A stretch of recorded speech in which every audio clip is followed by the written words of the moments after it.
Kotchenberger. Here. Moran. Here. Shurin. Here. Shaken. Here. Thank you. Excuse me, did you call? Yes, we did. Okay, I didn't hear it. I'm here. Yeah, we noticed. We were aware you were here. All right, the first item on our agenda is approval of the December 14th minutes. Is there a motion to approve? Ms. Berthelot moves to approve. Is there a second? Mr. Bruder seconds. Are there any comments, corrections to the minutes of December 14th? Hearing none, is there anybody who wishes to abstain? Is there anybody who wishes to vote no on vote in the negative on approval of the minutes? Seeing no sign of such, I declare that the minutes have been adopted unanimously. Mr. Aylesworth, is there any member of the public here who wishes to address the council?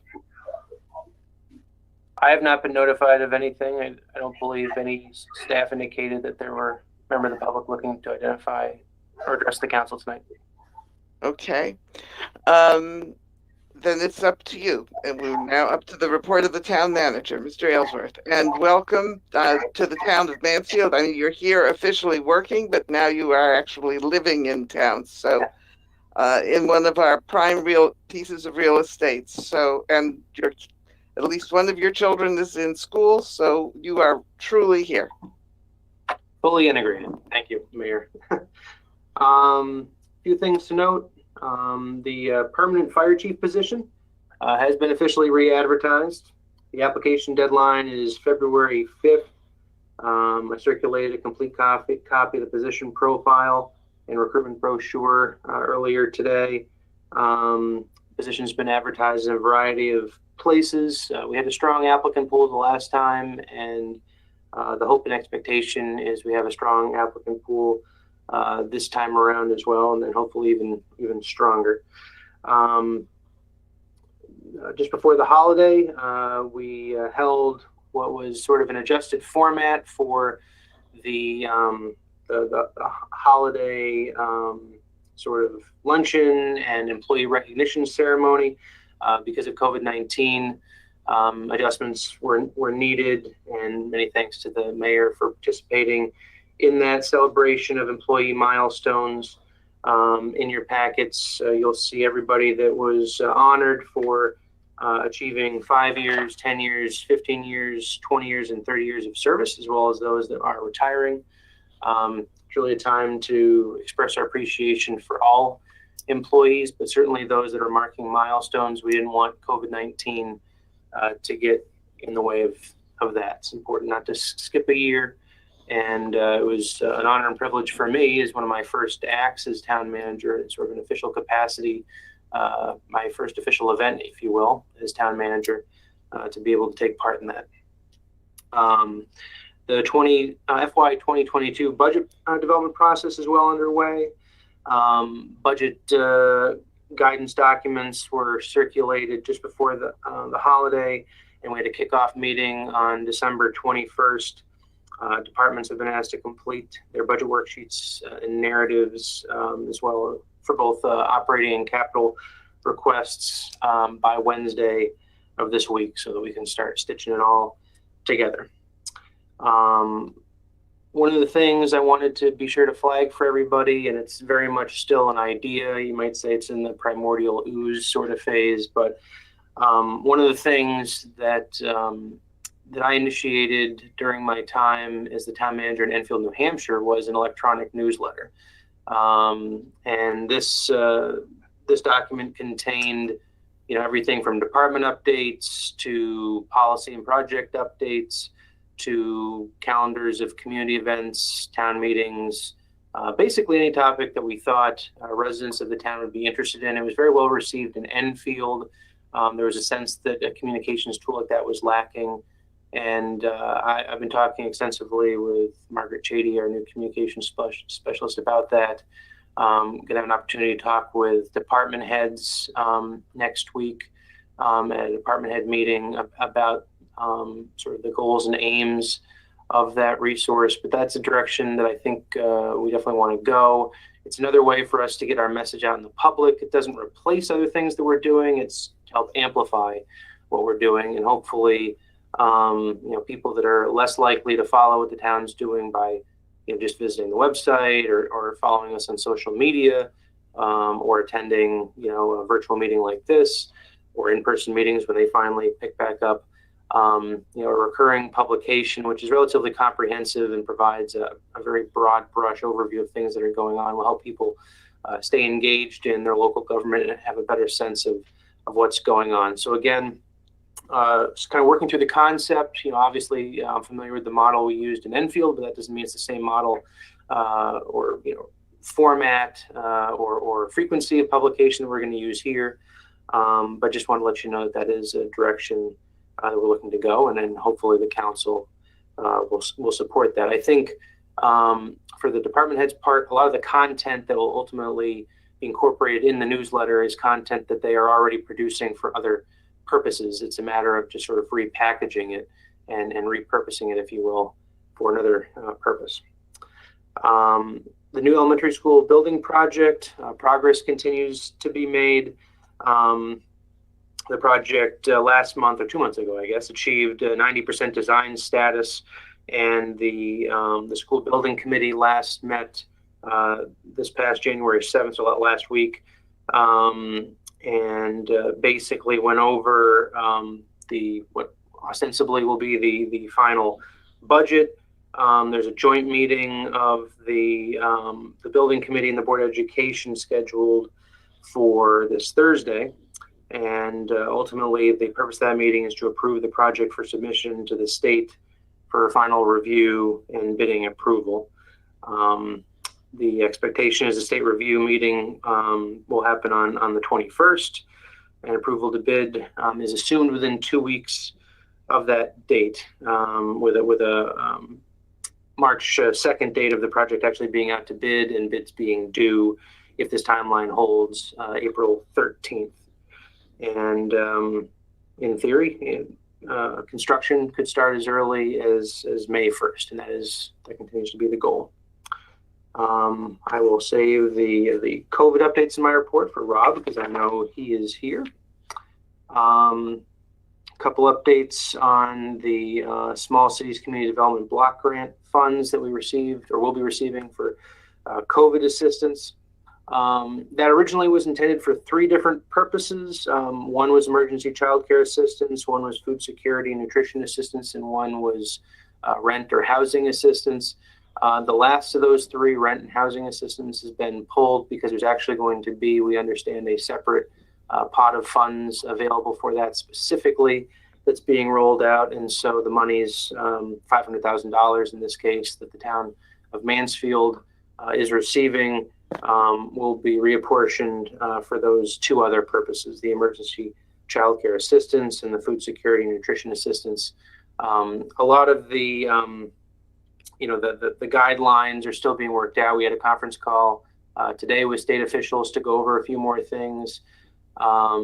Linda Painter and company are serving as the point on this, and they're doing tremendous work behind the scenes for what I believe will be a very high impact program for our residents. I know a lot of people are in need, and we're very eager to help residents and start getting that money out on the street, hopefully as early as next month. So more updates to come on that front. The Downtown Partnership is supporting the efforts of the Mansfield Public Schools Grade 4 remote learners who are working to raise funds to support local businesses and to show appreciation for essential workers in our community. They will use the money they raise to purchase gift cards from local businesses and then donate the gift cards to essential workers at Wyndham Hospital. The campaign just started this week, and the partnership has already heard from a lot of businesses that are very moved by this idea, which originated with the kids, as I understand, with the 4th graders. So great of them to be thinking like that, civic-minded already. Couple other things. The Senior Center is offering one-on-one appointments for seniors to come into the building to access technology using existing devices and Wi-Fi, hosting an evening of remembrance on January 27th to offer community members an opportunity to light a luminaria in honor and memory of those who have passed. been administering a number of programs, delivering meals to seniors. I was able to participate in a program last Friday. It was great to see. Obviously, this is a very difficult time for a lot of seniors. It's very isolating because of the pandemic. And while you need to be very diligent from a public health standpoint, and you know, a drive-through sort of format might not be you know, as enjoyable from a standpoint of social interaction. You know, it's great to see, you know, staff and volunteers doing everything that they're doing to make sure that our seniors are getting a nutritious meal, and help, you know, connect with them at least during some point over the course of their week. As far as the library goes, browsing appointments are now being scheduled. They're going to start next week. These are 30-minute appointments available up to 3 members of a single household at a time. So obviously the goal is to not have overlapping appointments amongst different households, but hopefully allowing people to get back into the library in sort of a safe and controlled manner. And I think that just about sums up, other than I guess in John's absence, I'll report that since the last report, the Department of Public Works has removed 10 trees and pruned 16 others. Also, the department has responded to 2 winter storms, which everybody will remember, and multiple treatment events expending 398 tons of treated salt and over $19,000 in overtime costs, but all for a good purpose. And the rest of my report you have in writing. If you have any questions, feel free to ask. Ryan, did you mention the fact that the school building committee would like to make a presentation to the council? I hadn't mentioned. Do you want to speak to that? I just wanted to say that the joint meeting will be with the school board, which has the formal authority. Yes. But we've asked them to make a presentation to us as well, because you need to know where things stand. It's quite a bit different than what people thought they were voting on in the beginning, although it's still net neutral and innovative and interesting. So, but you need to, it's going to be very interesting for you to see where the building committee has gone. So, and actually, maybe just one more quick note on that project. There's been a lot of expressed interest and concern in the impact the project, the construction will have on the availability of Field C. And so I just want to let everybody know that we're arranging for a meeting. I believe it's going to be midday, day after tomorrow, actually.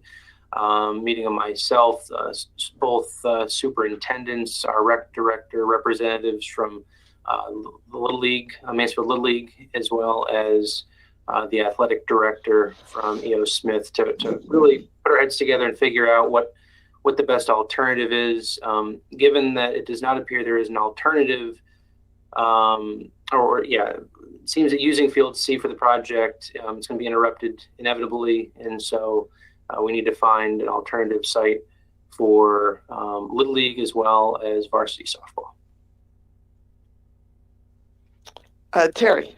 Yes, thank you. It's so fantastic. The CDBG grant, $500,000 is really significant. And it's really amazing that the folks will be able to help have it's 80% of median income, which is $75,000 for a family of 4. That's terrific. That's going to help a lot of people. My question about it, if just for clarification, is that whether this money is only going to be available for Mansfield residents or if it's broader reaching. Right now, this is just Mansfield residents. There was that theme came up earlier today when we had that conference call, and I wouldn't say that the door is closed on things perhaps evolving that way, but the specific money that we received, and we think, while it's a substantial sum, as you can appreciate, Terry, it'll probably get used relatively swiftly for very worthwhile purposes. We realized that we're in perhaps a better position in terms of staffing bandwidth to administer funds like this, and so we are receptive to perhaps playing a leading role in that front in terms of a regional distribution sort of mechanism. But right now, I don't want to misrepresent where we are right now. Right now, the intent is that this money, these funds would just be used to serve Mansfield residents. it'd be nice eventually, just thinking about people who work in Mansfield and particularly people who provide childcare in Mansfield. It'd be nice if they could also be recipients of this money if it's legally permissible and there's enough of it. Thanks. Thank you all. Any other questions for Mr. Aylesworth? All right, the next item on our agenda is reports and comments of council members, and I'm going to start. This past week, Mansfield lost a resident to COVID, Mr. Charles Pruitt, at the age of 102, succumbed. Charlie Pruitt, as he was known, was a teacher, a peace activist, an international educator, and a friend and neighbor. He was also born in the South. He was an activist, and his activism was driven by his faith, his commitment to anti-violence, and later in his life to civil rights. He always said that his wife, Virginia, finally opened his eyes to understanding that his Southern background had allowed him to develop some very antisocial ideas, and she led him into a much more a much greater understanding of social justice and equity issues. In a week, we're going to be celebrating Martin Luther King Day, a week from today. Martin Luther King's contribution to American sense of justice goes beyond his speech about that is often quoted about his children's dreams. He introduced the United States to the concept of civil disobedience. That is, that people should be able to take moral acts against existing laws for the purpose of demonstrating to an oppressive power that its actions conflict with its own moral values. It's based on Gandhi's faith, but the point of marching against segregation was to demonstrate to Americans that the suppression of African American civil rights really ran counter to what they believed to be the American ideals and goals. It was based on a concept that an oppressor also was moral, and if we understood the consequences of our bad deeds, then we would change. It's a concept based on love and trust and respect, but also on a willingness to put your life on the line. It is designed to create change so that we live in more consistently with our own moral values. The protests that arose out of the death of George Floyd are a perfect example of this. George Floyd's death demonstrated that we were acting as an organized government against our own moral values, and that it was time we confronted that conflict and began to make some changes. The people who demonstrated for Black Lives Matter were pointing out to the rest of us that we had a moral obligation to be self-reflective and to do moral change. And this is what we should be honoring Martin Luther King for next week. The demonstrations which we have seen in Washington in the past week are exactly the opposite of this. That is, they are demonstrations not of the conflicts within the oppressor, but in the moral failures that we have made by failing to recognize the expressed, demonstrated danger to democracy, freedom, and social justice that is embodied by these right-wing demonstrators. That Homeland Security has issued a series of reports in which they identified the domestic violent extremists as the greatest threat to American democracy. They are the worst terrorists that we are facing. They are the people who blew up the Murrah building in Oklahoma City. They are the people who led the invasions of the U.S. Capitol.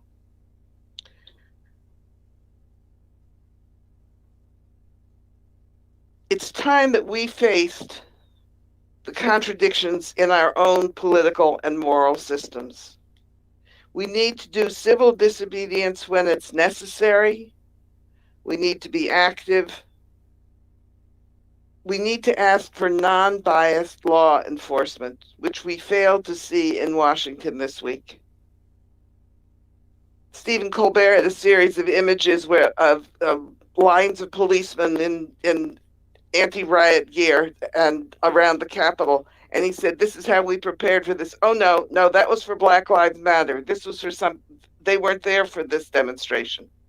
We have a different level of fear and a different level of reaction based on,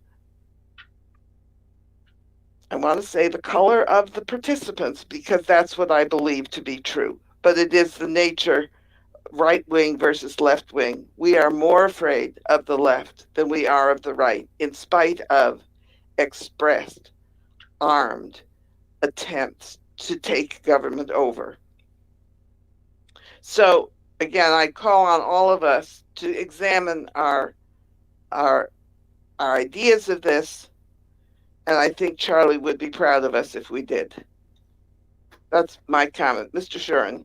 Yes, I'm going to have a resolution on the events of January 6th, and perhaps you can tell me at what point it's appropriate to move to have that added to the agenda. Well, we could do it right now. Okay. I think it probably should come under new business. We need to add two things to the agenda. We need to add the resolution which gives Mr. Aylesworth signatory authority on the grant proposal, the grant contracts that we've just been discussing, and we need to do this. So I am going to suggest that under new business, we add your resolution as C. Okay. No, as no, I'm going to add it as 8.1. I don't know how to number this, but to do it before the budget review calendar and the budget system, so that you would come first with your resolution, and Mr. Aylesworth would be the second one after that. If somebody could tell me what the appropriate numbering system would be, I would be appreciative. But or we could name the A and B and re-letter the others following it. So is it appropriate now to make the motion to add these to the agenda? Yes. Okay, I so move to add these two items to the agenda. Is there a second? Seconded by Mr. Bruder. Is there any objection to adding these items to the agenda? Okay, I ruled that the items have been added. I've received a chat from Mr. Osberger saying he would like to speak, but he's not being seen. So, Mr. Osberger, now that we have added the items to the agenda, if you can make your comment. Can everyone hear me? Yes. All right, very good. I would just like to comment on Wednesday's happening in Washington, D.C. I attended that rally on Washington, D.C. And what I can say is that from my observation, there was a very small band of, for lack of a better description, idiots that were stirring up trouble and were causing most of the commotion. In fact, when they started climbing on the Capitol building, many people were pulling them off because they were breaking windows and just causing a lot of grief and a lot of commotion. And it made a lot of people very, very, very angry to see all of this nonsense from a very, very small band of people. For my observation post right near the reflecting pool, there had to have been 500,000, if not better, in people, close to 1 million. There was a ton of people there, and it was a very festive atmosphere. People were very calm, quiet. People were very polite. Vendors were selling food. They were selling T-shirts and banners, and it was a very interesting thing. And it was very sad to see that very small band of people breach the Capitol grounds and to start climbing on the buildings. And many of us were yelling at them to get down and, to stop doing it. And they just continued on and started breaking windows. And it was a very, very sad thing to see. It was very sad based on the mood of how everyone was there. And, there were some chants, but we were also told from a member of our party who is in the military. He got a phone call from a friend of his, and I can't relay the reasons or his background, but we were told that there was going to be some subversive elements there, and they would be wearing certain clothing and to stand away from them and to watch out because they're going to be there to rile up the crowd. And sure enough, there they were. They were very, very easy to pick out from the crowd. They were dressed up like Trump supporters, and they had megaphones, and they were running around trying to rile everyone up, but no one was buying into it. They just looked like a bunch of idiots running around, and people just weren't buying into the rhetoric of what was going on by that very small band of people that caused all the havoc from what we could see. I did see someone get beamed in the top of the head with a tear gas canister, and it cut his head open and he was bleeding. And it was very sad to see that it had to go as far as tear gas. I did see a woman get shoved by the police by the police riot gear. She was about 70 years old. She fell backwards, somersaulting about 5 flights of stairs. We picked her up, and she got back up and she got shoved again. So after that, I said, that's it. I can't be involved with this. We just backed off and just watched the whole thing. It was really sad to see what it ended up digressing into on the day, and it's sad that a very small group of people had to go ruin a nice day for the majority of the people that were there, that were really having a nice time just being patriots and standing around, and it was just that really small group of people that ruined it for everyone. And we decided at that point that, it was starting to get out of control, and we decided to leave at about 3:00 because they had announced that there was going to be a curfew at 6. So we said, okay, that's enough. We're out of here. We didn't want to be involved in any more of the nonsense that looked like it was taking off and getting out of control on the building itself. So I can just tell you that from my perspective and from what I observed as a trained observer, a lot of the stuff that you saw in the media and how they ginned it all up and made it sound like it was everybody doing it, such was not the case. It was a completely different environment than what was being portrayed on the media. With that, I yield my time. Thank you. Anybody else? But before I call on Mr. Bruder, somebody is there from CT Nation. Can somebody tell me what CT Nation is?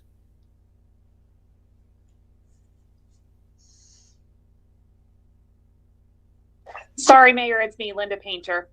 Oh, hi. Okay. Sorry, I must be logged in on my personal account, not my work account. Okay, that's fine. You are welcome. Thanks. Mr. Bruder. Mayor, I also like to speak on last week's events. We gather tonight after a week that has tested us, our souls, and our democracy.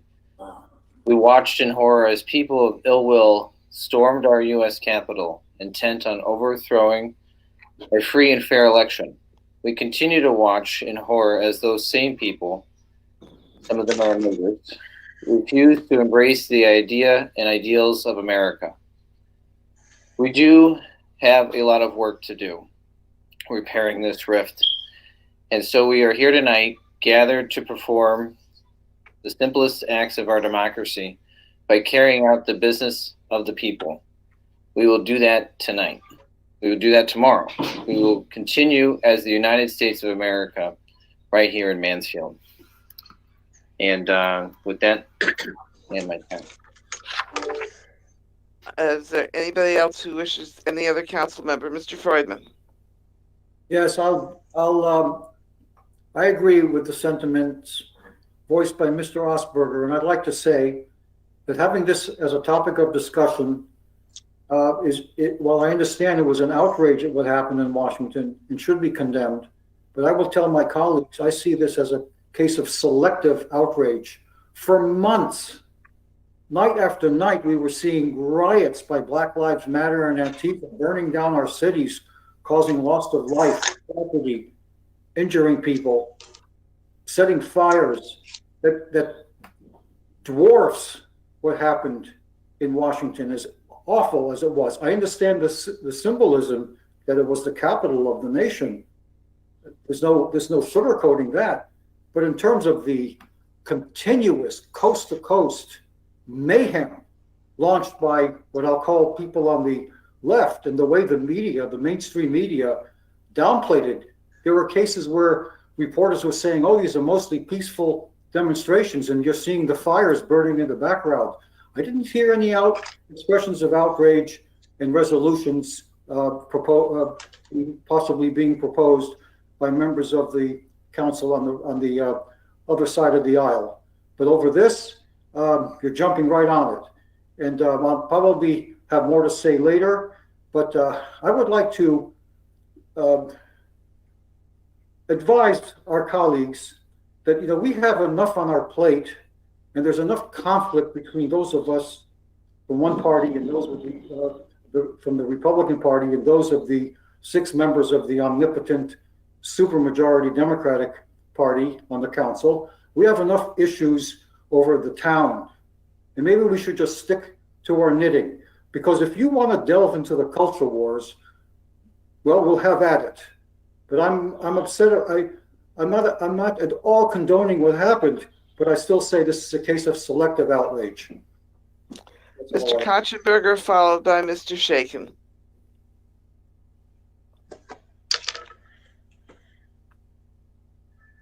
Sorry, thank you. I suggest we, rather than have this conversation, very important conversation twice, that we have it when we discuss the resolution. I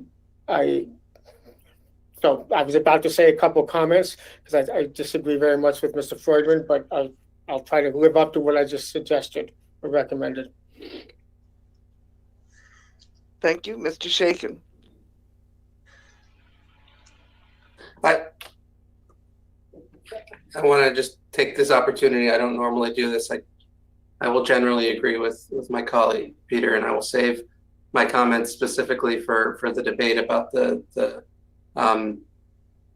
resolution. But I will say I'm frankly quite surprised to have heard the comments of the last several counselors, and a bit speechless. And I want to just point out for the record in my comments now that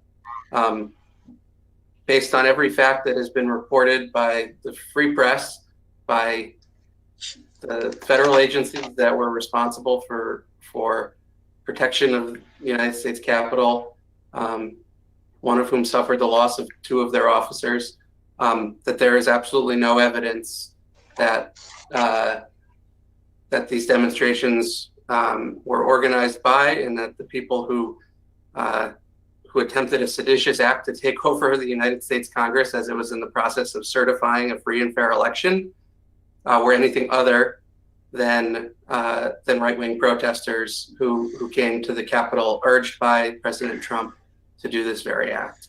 There have been reports that these rioters chanted that they wanted to hang the Vice President of the United States and the Speaker of the House, numbers 2 and 3 in presidential succession, following the sitting president, who were in fact present in the United States Capitol mere minutes before protesters reached the door of the United States Senate and the United States House of Representatives. It's frankly shocking, and I appreciate that my colleagues on the other side of the aisle condemn the violence that took place, and I'm very thankful that at least that Mr. Osberger was present, that he didn't participate. I know there are some folks from Connecticut who've been arrested for being inside the Capitol, and some who've posted evidence of them being quite near the building and engaging police as they suppress the riots. But I'm frankly shocked that we're having this conversation and not a universal condemnation of what is the first insurrectionist act against the American government in a very, very long time. Is there anybody else who wishes to offer a comment or report from the council? All right, then we will move on to old business. Mr. Miller.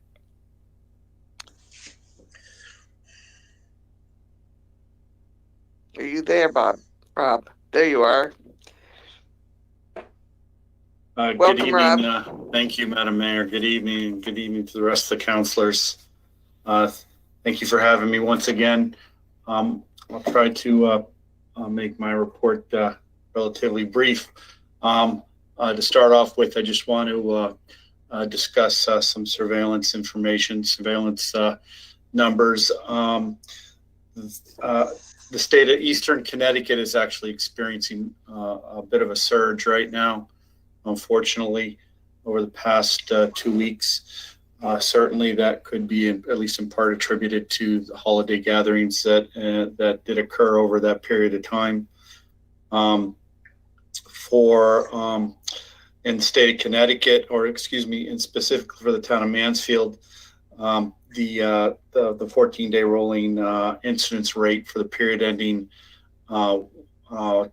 January 2nd on the state website is about 15.6, I think. But if you adjust it for the year-round residential population, it's more like 41.7. Just by comparison, statewide, the statewide rate for the same period is at 54.5. Also, just by comparison, I don't have a positivity rate specifically for the town of Mansfield, but 3 days ago it was 8.46, and today it was 6.33.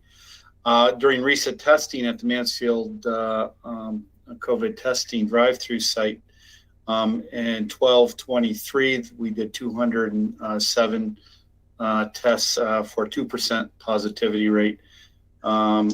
December 30th, 130 tests and 2.4% positivity rate. And most recently, July 6th, 193 tests for 4.3% positivity rate. Overall, it's rates, prevalence rates continue to increase. Mansfield's no exception. 2 weeks ago, or 3 weeks ago, you're at 25 cases in 1 week. 2 weeks ago, you're at 32 cases. And this past week, I believe you are higher than 32 cases, but that number hasn't been finalized yet because it's still waiting for the data set to mature. So we're continuing to see upticks here locally and regionally.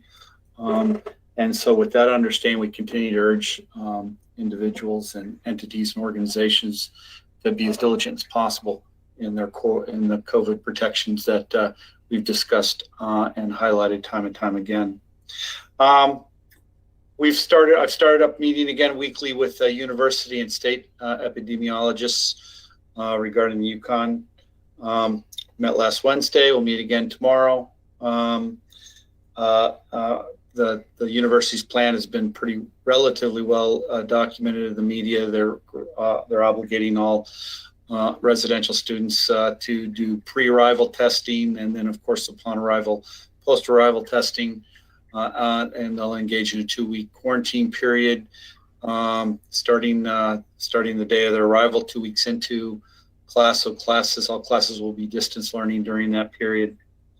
They're going to be doing very aggressive surveillance testing, a large percentage of the population every week. And they'll continue to do isolation and quarantine as part of their contact tracing efforts.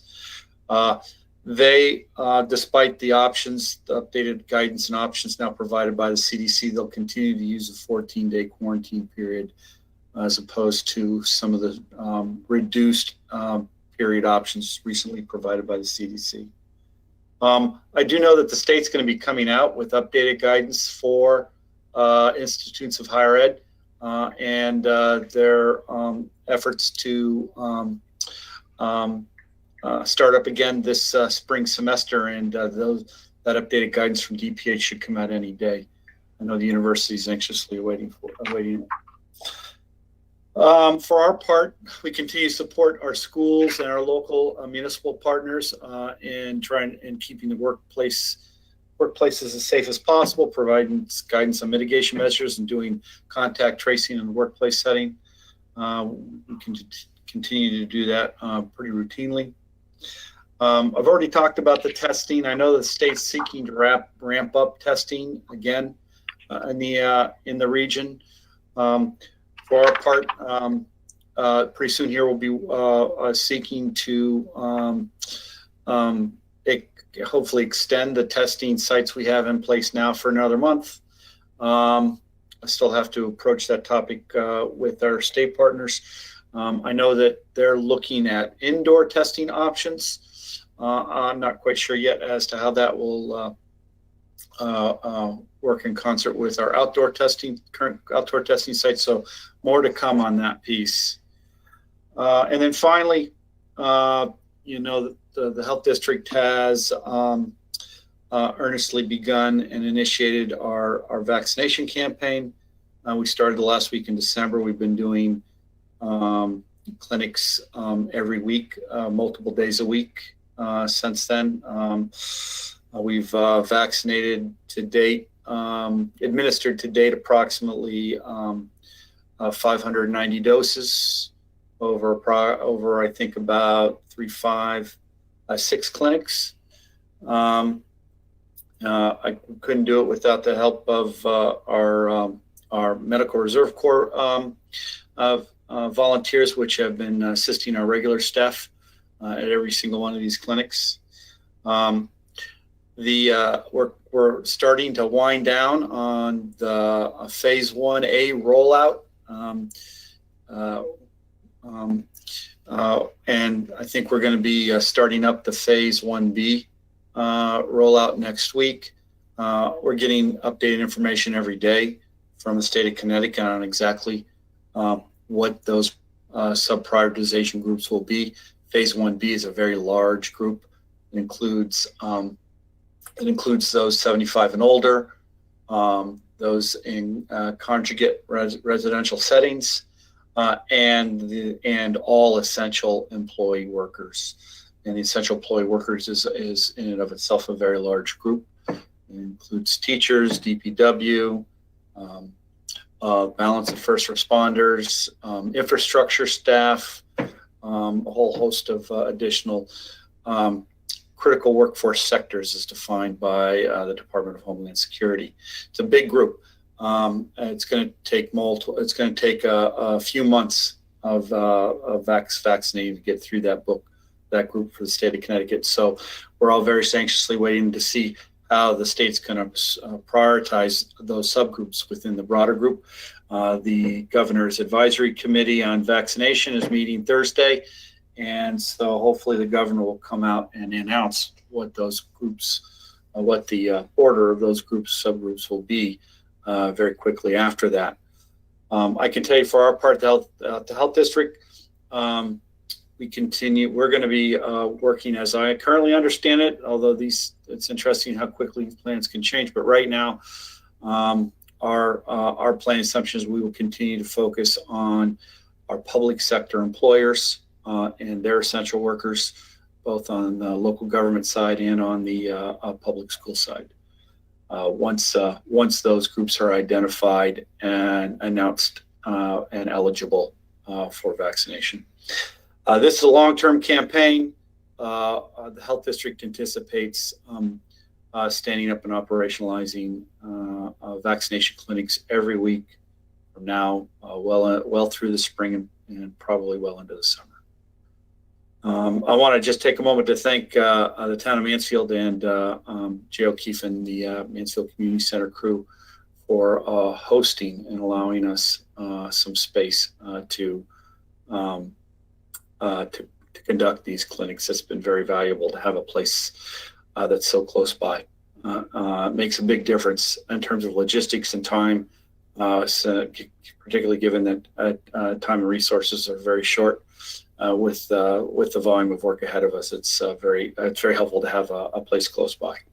So with that, I'd be glad to answer any questions that the group may have. I'd like to begin by thanking Councillor Berthelot for her volunteering at the vaccination centers. It's great to see that Mansfield residents and council members in particular are stepping up. So, Ms. Berthelot, followed by Mr. Bruder. Thanks for the shout out, Mayor. I very much appreciate that. But I have to say it was a fantastic opportunity. It was fantastic to see Mr. Miller and his team.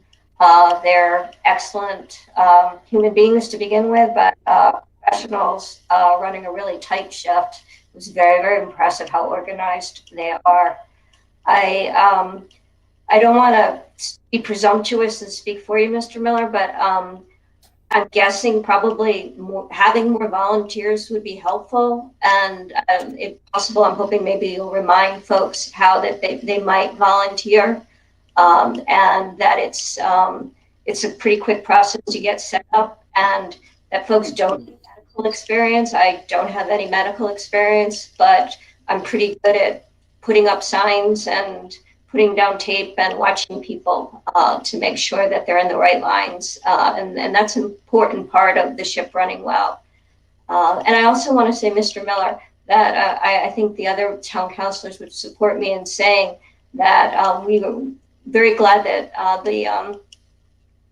that the community center did give you space. But as things ramp up, we recognize you may need more space, and that I hope that we'll all be supportive in helping you make that available, that this is truly a top priority, and that we want to support you in this. Thank you. Mr. Bruder. I was just gonna ask, how does the volunteer process work, and what type of volunteers are needed right now? Sure. So the Eastern Highlands Health District manages a Medical Reserve Corps unit. The Medical Reserve Corps, or MRC, as it's commonly called, is a federal program, and here in the state of Connecticut, if an individual is interested in becoming a Medical Reserve Corps volunteer, they can go to a website called CT Responds! And that'll bring them to a site where they need to register and complete a form expressing interest in becoming a Medical Reserve Corps volunteer. Once they get into the throes of that form, at some point they'll be prompted to identify the area that they live in or that they want to support, and you'll see the Eastern Highlands Health District listed in there, and they can just click off and select us, and then they'll be directed to our Medical Reserve Corps unit leader and coordinator, who will reach out to them directly via email and provide next steps. It's important to note that you don't have to be a licensed clinician, to be a member of the Medical Reserve Corps. We're looking for non-clinicians because there's not only opportunities for clinicians, but lots of opportunity, as Councilwoman Berthelot had pointed out, that we need people to do all kinds of things. A shortcut to that Connecticut CT Response is go to the EHHD website. So www.ehhd.org. Right near the bottom of our homepage, you'll see a link on how to volunteer. It takes you right to that site. Mr. Aylesworth, maybe you could put on the front page of the town's website information on how people can volunteer. Happy to. Mr. Shaken. Thank you. Thanks. And Rob, thanks for the update. It's helpful. I have some concerns about UConn's, the return of residential students next week. And I understand UConn's been in very close conversation with the State Department of Public Health about their protocols. But we're in a very different place than we were in August in terms of the prevalence of COVID-19 among the state population and frankly among everyone else as well. So in addition to the sort of testing and quarantine protocols, first, can you tell us whether you have had this sort of same level of contact and coordination with the university that you had in August, which was a pretty high level? And then second, can you maybe based on hopefully that good communication, can you give us a sense of sort of what contingency plans are in place if there is a more substantial spread of COVID among the university population than we saw this summer, given the prevalence that's likely to be of students returning to stores? Wait, Mr. Miller, before you answer, Mr. Aylesworth, I gather you have had some conversations in the last day or so regarding this. Maybe you could contribute some information, and then, or you and Mr. Miller could do it together. I don't know. I just want to make sure that everybody gets in. Yeah, sure. I thought it'd be good to just let folks know, because it did come across my desk or my inbox this afternoon. I believe the same guidance that Rob alluded to, which is the interim guidance for reopening higher education campuses with residential populations. It looks like, based on email Kara Workman from UConn sent us, that came out just in the last couple of days. And I was going to briefly read through an email that Kara sent the mayor and myself this afternoon. So if you bear with me, I'll just pull that up so I don't get anything lost in translation here or misquote anything. So Kara says the reentry plans for spring differ from the fall at UConn, and this is in light of this guidance that UConn is waiting on. Reentry plans for the spring differ from the fall at UConn in two key ways. First, the university has arranged for all students who will be on campus to be tested prior to the start of classes. If positive, they are asked to stay home until they are medically cleared to come to campus. If negative, they move in. Like last semester, as part of the move-in process, the students will be tested again once they're on campus. Each residential student will receive 11 sampling tubes and will be asked to provide a sample every week beginning on January 25th for pooled testing. This will continue for 11 weeks. Shaw will contact the students for a coordinated collection of the sampling tubes by residence hall. Residential students will engage in significantly more rigorous testing than the fall, which will include this pre-arrival testing before coming to campus, as well as arrival testing and ongoing surveillance testing. In the fall, residential students were only tested upon arrival, not before they arrived. Pre-arrival testing is expected to significantly reduce the number of students who come to campus positive. Recall that over the course of the fall semester, a substantial number of students who tested positive were totally asymptomatic.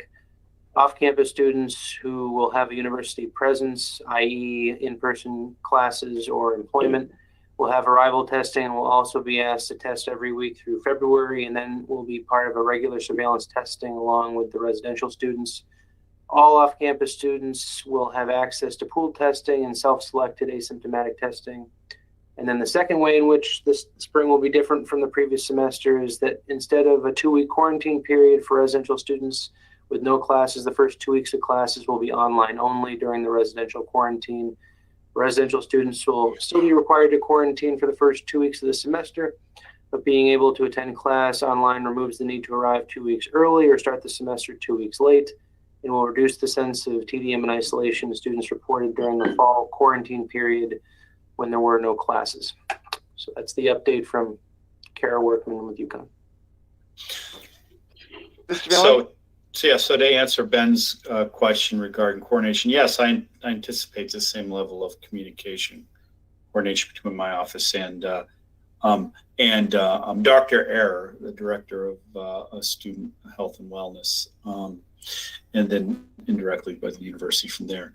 And I think the one thing I want to point out and highlight that's materially different going into this fall, spring semester versus what was happening in the fall, is that, as I indicated, there's going to be aggressive surveillance testing, and more specifically, as we just heard in that email, weekly pooled testing of all residential students and some off-campus students, which is a material change from this last semester. And so that will go a long way towards early detection of any kind of potential cluster in any particular location.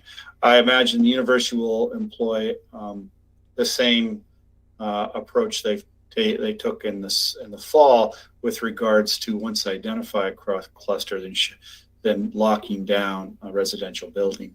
Off campus, we'll continue to work with the university in terms of identifying potential clusters as best we can. As best we can, we continue to refer cases back and forth to each other as part of our ongoing contact tracing efforts. Mr. Shaken. Thanks. That's helpful. I would be remiss, I think, without stating my sort of opinion, which is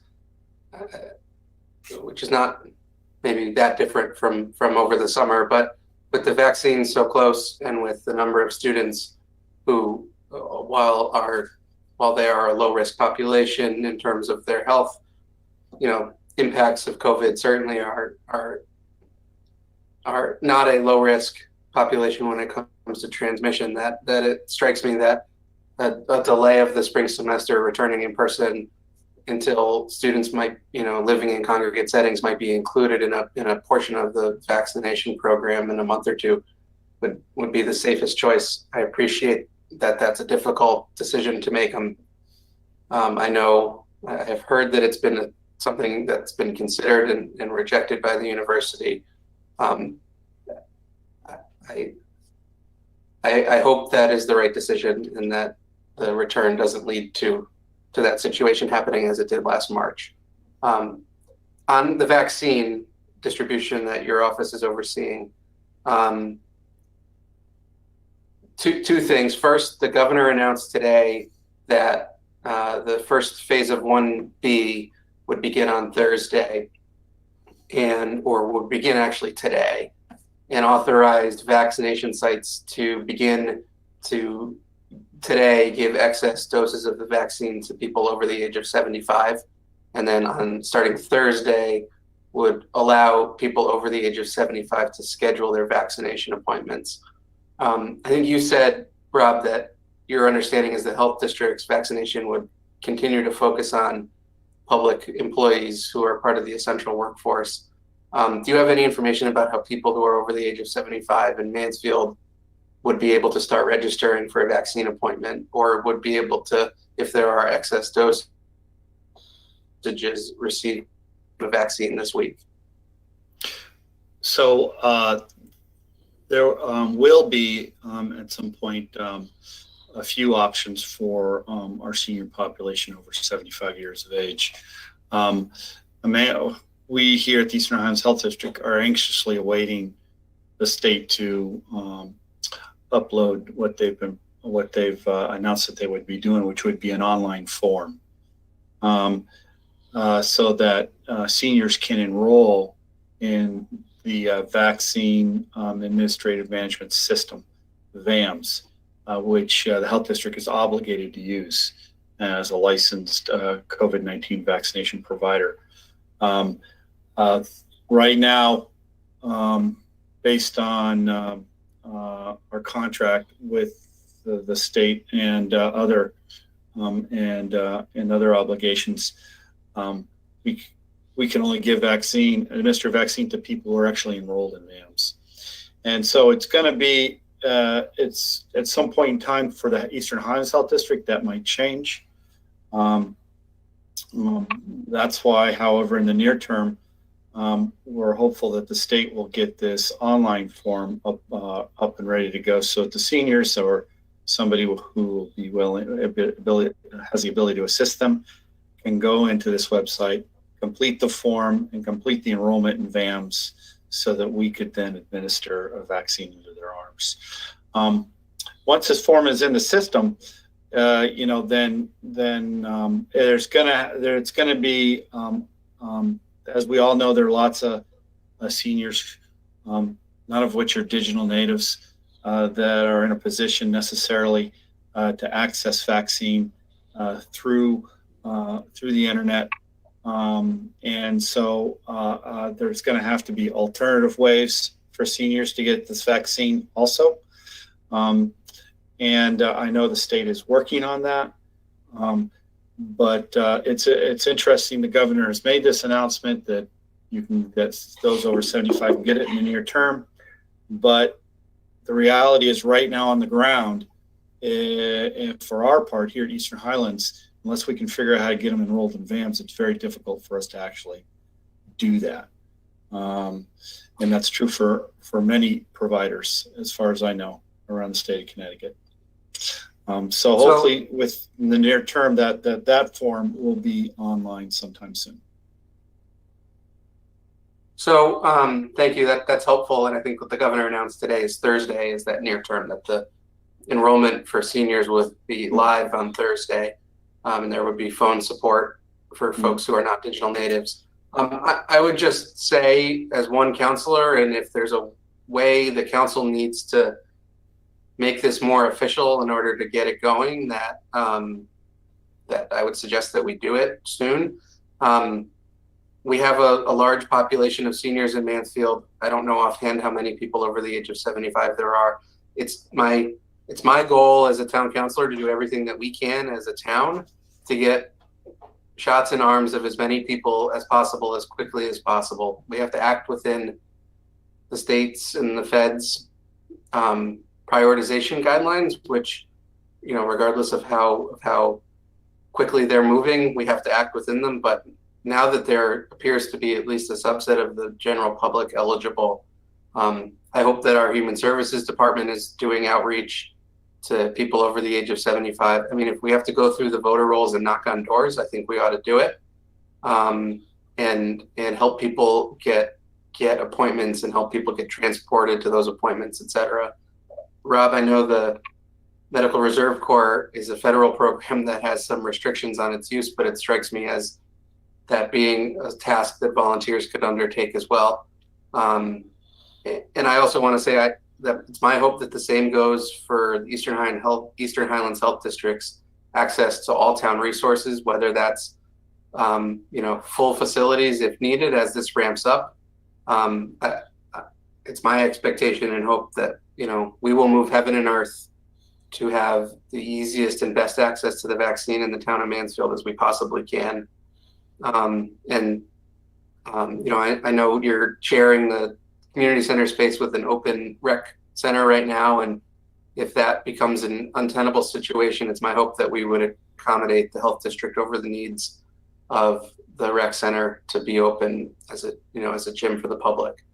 And also that if there are needs that the Highlands Health District has regarding staffing, that we as the town make sure that the needs are filled and we figure out how and by whom exactly after the needs are filled. Like if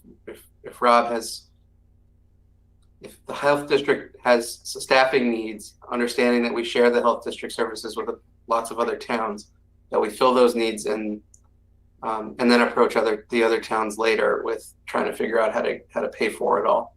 I just think we need to be as urgent as we possibly can to get as many people vaccinated here as quickly as we possibly can. If I could just follow up, Madam Mayor. Sure. Some additional comments. Please. I greatly appreciate Councilman Shaken's thoughts on this matter and overtures of support. We will certainly take all the support that we can get going to this, as I think we'll understand the importance of it. I do, however, want to set some expectations, if I could do so.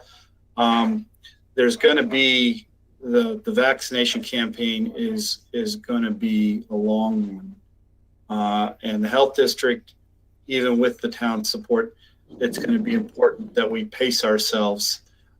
We did this once before in H1N1 during a multi-month vaccination campaign over many months, and it's grinding. It's not an easy thing to do. Now the stakes are higher, logistics are more challenging, and so while I think we all want to get vaccine into as many people's arms as humanly possible, it's not going to go as fast as we want. It's just not. And so I want to be clear on that point. And so I do appreciate the councilman's comments in this regard, but I want to be also careful about what we think is realistic here moving forward. The health district, Eastern Ohio Health District, serves a population of 80,000 people. Even with an anticipated vaccination rate or participation rate of 60%, we're looking at 48,000 people. I'm hopeful, optimistically speaking, even with the additional resources that we anticipate coming, that we might be able to do 2,000 or 3,000 vaccinations a month, right? That'll put us, that means we'll probably maybe have 20,000 people done, 20,000 people done, in 4 or 5 months at the fastest, at the absolute fastest. And the likelihood we won't be able to be that fast. And so the bottom line is the health district, even with town resources, is going to need more vaccinators. We're going to be dependent on state assets, hiring vaccinating contractors to come in and support us to meet these goals. And this is going to be a long-term grinding campaign. And so I think it's important that we be realistic while being as aggressive and as diligent as we humanly can. Even that, particularly in the near term, isn't going to be enough. It's going to take a lot of time and effort in this regard. And it seems to me that one of the real issues here is that as you are trying to use medical professionals to do vaccinations, you're also dealing with surges and increases in the need for medical care. So the regular staff is already being called on. So there must be a real shortage of people who are in reserve to come and do this work. Yeah. So, I mean, there's the clinical and the non-clinical support staffing levels. So for our part, Eastern Highlands, we have about 20 licensed vaccinators, and we have more coming in that are offering their support, and we're enrolling them into the MRC as we are as we are with a non-clinical,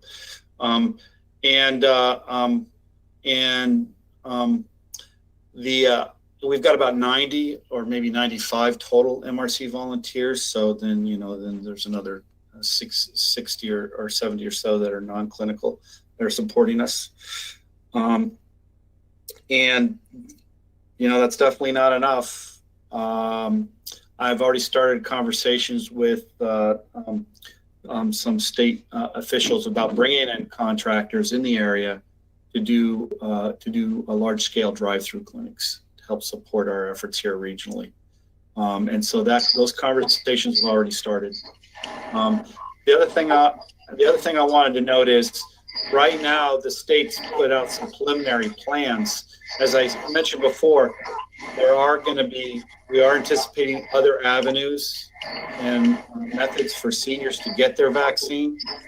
The state has asked the health districts, the local towns, to if they can target public sector employers and the public school systems, because it's going to be much easier. Those are digitally competent populations that can very easily go into VAMS and book an appointment in our clinics and show up very quickly.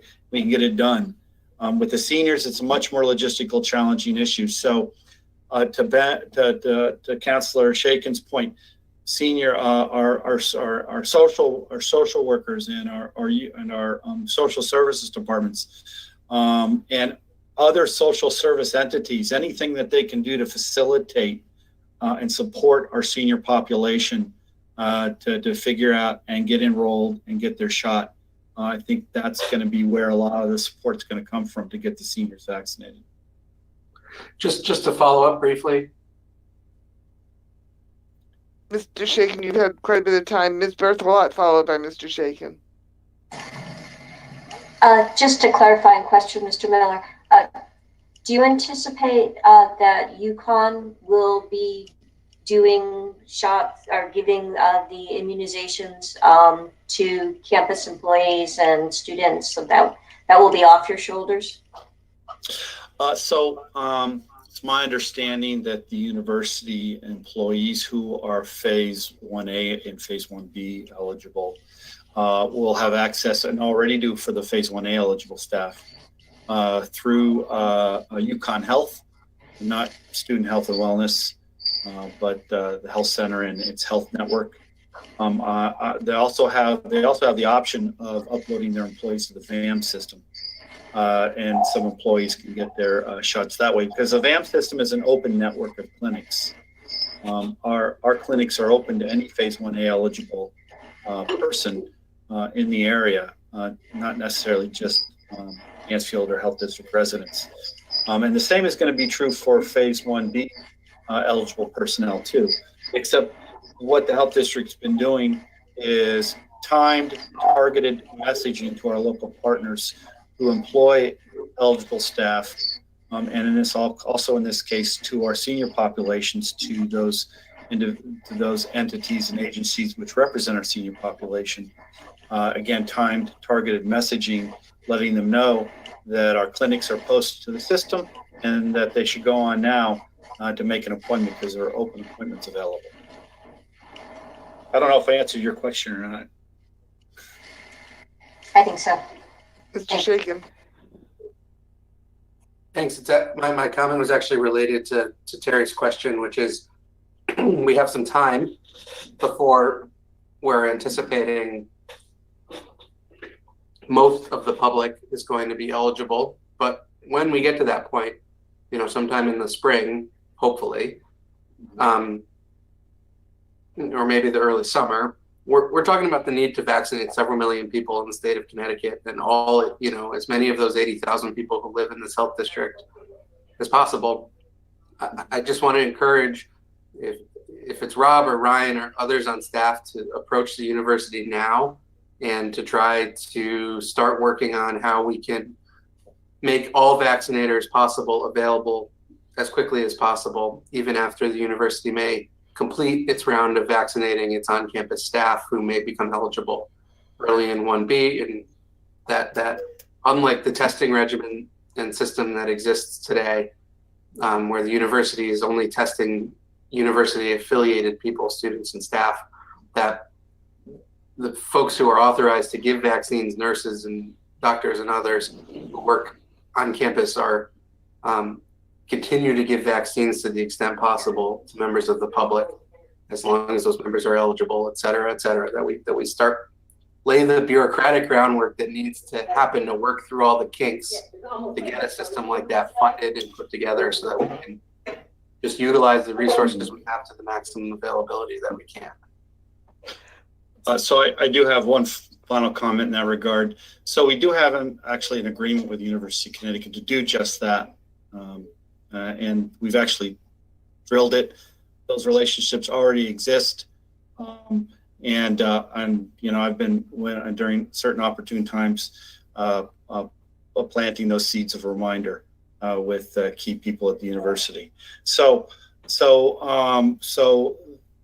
that option exists. It's just at some point in time, the university may have to decide what resources they have available to deploy for those points, those opportunities. They are right now are part of the initial discussion of a drive-through clinic, possibly and the lots in the north end of campus. But that's very preliminary. Nothing's set in stone yet, and it's very early in the conversation. All right, I have one last question. One of our concerns last year was that the focus on residential students meant that there wasn't adequate attention to the potential for spread in the community. Mr. Miller, are you comfortable that all of these plans for residential students are adequately expanded into non-residential students, into community residential students? Well, I'm not sure if characterizing how I feel is comfortable is the way I'd put it. We are in the highest, I think, we are seeing the greatest number of cases of COVID-19 in our communities that we've ever seen.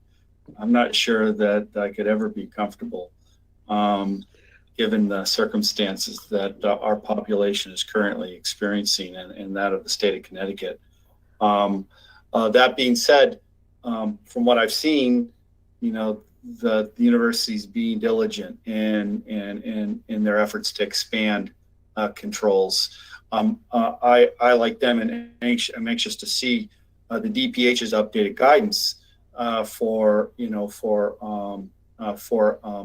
institutions of higher education on what they should be doing for infection control, given the unprecedented cases that we've got in our population. So I'm looking forward to that.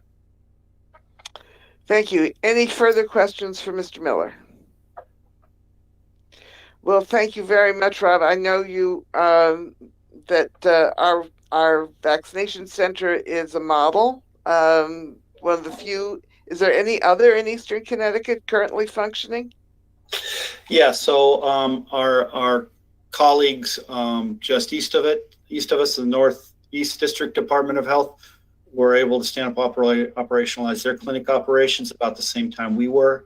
We were kind of the first two in Eastern Connecticut to get it to open up. But since then, our colleagues to the south, the Ledgelight Health District, has started up this week, and I know that some of our others are going to be starting up very soon. So, and that's an important factor in making vaccine available to not just Eastern Connecticut, but also to the health district, because the more open clinics that are part of the VAMS network operationalize, the more opportunities anybody in Eastern Connecticut could go online and book a vaccination appointment for.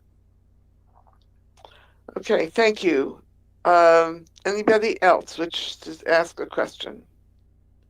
Then I think we'll proceed with our agenda and allow Mr. Miller to go home figuratively. Thank you once again. The next item on our agenda is the resolution.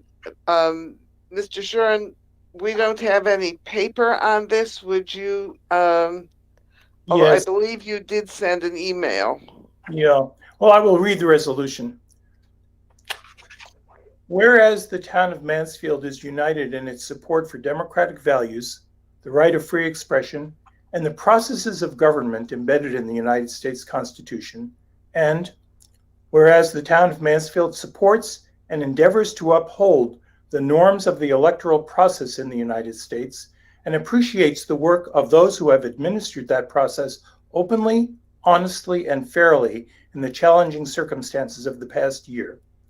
And whereas members of our community, like people across the nation, reacted with shock and horror to the attack on our nation's capital on January 6th, believing that it represented an effort to subvert our democracy. Now, therefore, be it resolved that the Mansfield Town Council condemns that attack and mourns the tragic loss of life that resulted, including the deaths of 2 United States Capitol police officers. And be it further resolved that the Mansfield Town Council also condemns those whose rhetoric instigated or encouraged the attack and cast unwarranted mistrust of our nation's electoral process. And be it further resolved that the Mansfield Town Council reaffirms our unwavering support for truth, respect for free and fair elections, and deep appreciation of the orderly transfer of power through democratic means that so defines our nation. Mr. Shuren has proposed a resolution. Is there a second to Mr. Shuren's proposal? Ms. Berthelot seconds. Before we begin our discussion, I would like to tell you that Mr. Fatoni has left the meeting. He is not feeling well and sends his regrets. We hope he is okay and feeling better. All right, I will open the discussion. Mr. Shuren, would you like to speak to your proposal? Yeah, let me begin with just a few personal comments. I am 71 years old, and I have spent 50 years studying and coming to revere the norms of our democratic system. What we saw was an attack on that very system. The events that occurred, what led up to them, and the aftermath would remind us all that our democracy is as fragile as it is precious, that it's up to all of us to work to preserve it. I will accept the argument that only a minority of those who were gathered in Washington attacked the Capitol or engaged in vandalism or other illegal behavior. But what instigated that gathering, what generated it, was an effort to create what the president called a wild time, the effect of which was to challenge the normal processes by which our electoral system takes place. That, to me, was more than dangerous. I also accept the idea that we should condemn violence wherever it exists, for whatever purpose. There's no excuse for it. We have processes to deal with it, and peaceful, even perhaps nonviolent behavior, when in extreme cases it's warranted, may be called for. But here, this was an attack on our very system of government that we've all been brought up to revere. We see it on a small scale here in the town of Mansfield, and we see it in our nation and have for more than 200 years. And although I do accept the idea that we should not engage in discussion of national issues, we do have a great deal to deal with in our own town. Still, this is something, what happened last week was an attack on us all. And for that reason, I offered this resolution. Mr. Osberger has asked to make some comments, followed by Mr. Kochenberger. Okay, can everyone hear me? Yes. Oh, very good. I don't agree with parts of this resolution. Some of it has an air of partisanship and opinion. It paints too broad of a brush. I appreciate Mr. Shuren's sentiments regarding my comments, but my comments are based on my eyewitness observations, data that I've crunched, and information that I have physically seen. And so parts of this, I can't go along with this. And for that reason, I cannot agree with this resolution. I yield my time. Thank you. Anybody else? Mr. Kochenberger. Thank you. I support the resolution. I'm not going to be able to give the eloquence to it it deserves and that Ron provided. I did want to address, without going into the details of the comparison of the demonstrations in the past over the summer on systemic racism and the shootings, we need to focus on this event. This event is different. It is our knitting, as David said. It is the duty and affects every single elected body in the United States. Doesn't matter whether you're in Connecticut, Alaska, or Alabama. We are participants and have been voted in as active players, active participants in democracy. And an attack like this is one that I think we would be not amiss, but I think it would be terrible not to address. It's not going to change things at the national level, but the more towns that do this, the more public entities that do this, I think it's will send hopefully a more powerful message than the one that was sent on last Wednesday. The other thing is, it was not simply a group of people who got out of control. We know, and we have learned more, how much of this, the planned nature among perhaps a small group of the participants, but what's led to hundreds and hundreds of people, if not thousands, within the, acting illegally and breaking into the Capitol. We know this was planned. That is, whether we call it an insurrection, an attack, a riot, or an attempted coup, it was a direct assault on everyone in this country and our history and the values. It is not just like any other civil demonstration. It is not a group of people who got out of hand. This has grave political implications for any democratic society. And I very much support this going in. Now, Connecticut doesn't own democracy any more than any other state in our country does. But I think particularly as one of the original 13 states, as a state that has sent soldiers to every war, including notably the Civil War, it was, at least to me, revolting and shocking to see a Confederate flag flying proudly through the Capitol building. This didn't happen, as we know, in the Civil War.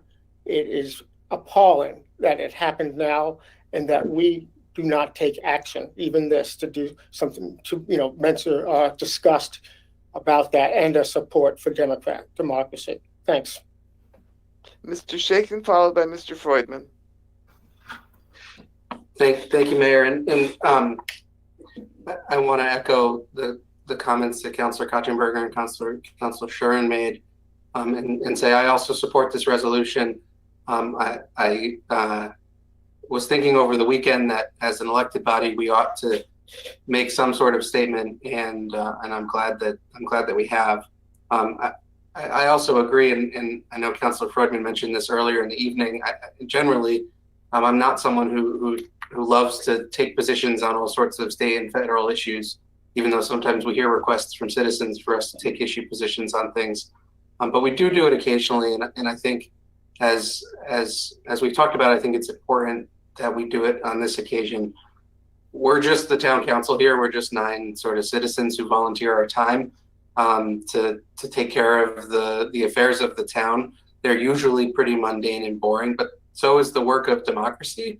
And it's really important that we celebrate it, and that also that we recognize when it's being threatened in this country. So too, frankly, should have been the United States Congress receiving the ballots cast by the 50 states and the District of Columbia for the President of the United States. That is an administrative task afforded to Congress, and the fallacy that Congress had any obligation or duty to overturn the democratic will of several of those states, and that the Vice President could have some constitutional authority to single-handedly overturn the results of a democratic election. That in and of itself is an affront to the ideals and norms of the United States democracy.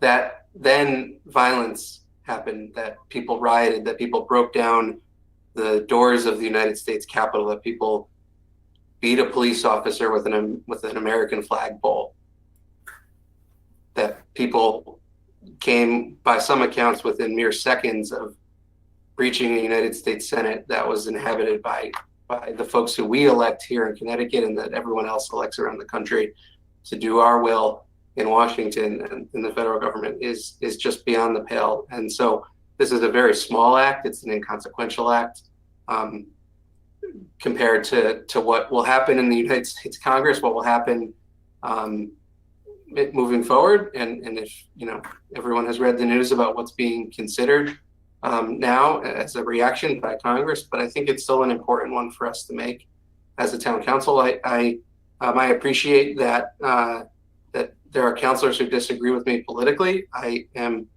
however, saddened that despite the attempt that Councilor Shuren made, I think, to make this resolution nonpartisan and only pro-democratic, small d, that it may not enjoy unanimous support. So I urge my colleagues to vote for it, and hopefully the nation can heal itself quickly and move on to the agenda of President-elect Biden and getting everyone in this country vaccinated. Thank you.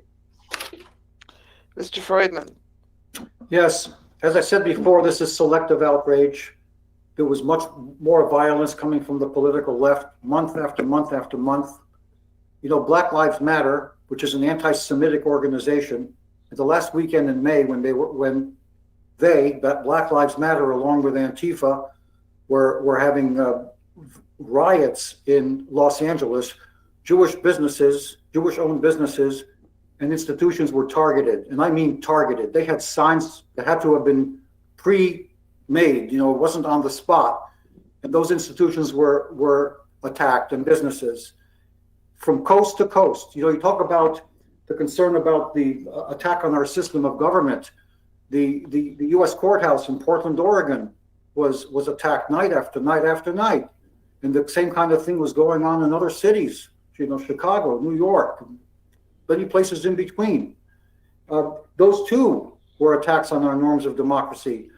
It's awful that Capitol Police officers lost their lives, but let's understand, during the outrage after the death of Floyd and others, but you know, police officers, you know, they wanted not just to defund them, they were out to target any police officer that they could find.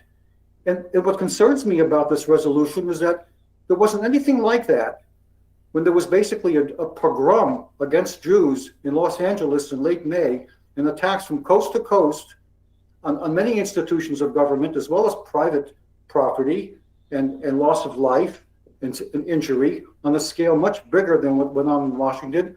I didn't see anybody bring a resolution in those cases. So I feel this is selective, and therefore there is a political tinge to what's going on with this resolution here, in the absence of any kind of resolution on these many other cases.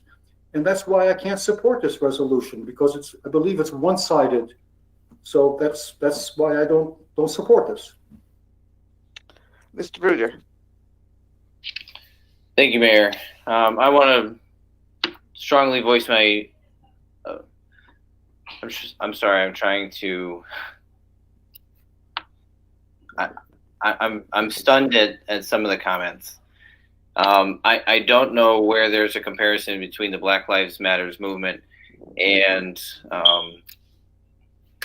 any anti-Semitic dealings. This resolution doesn't deal with that. This resolution should be a no-brainer for us as a town council.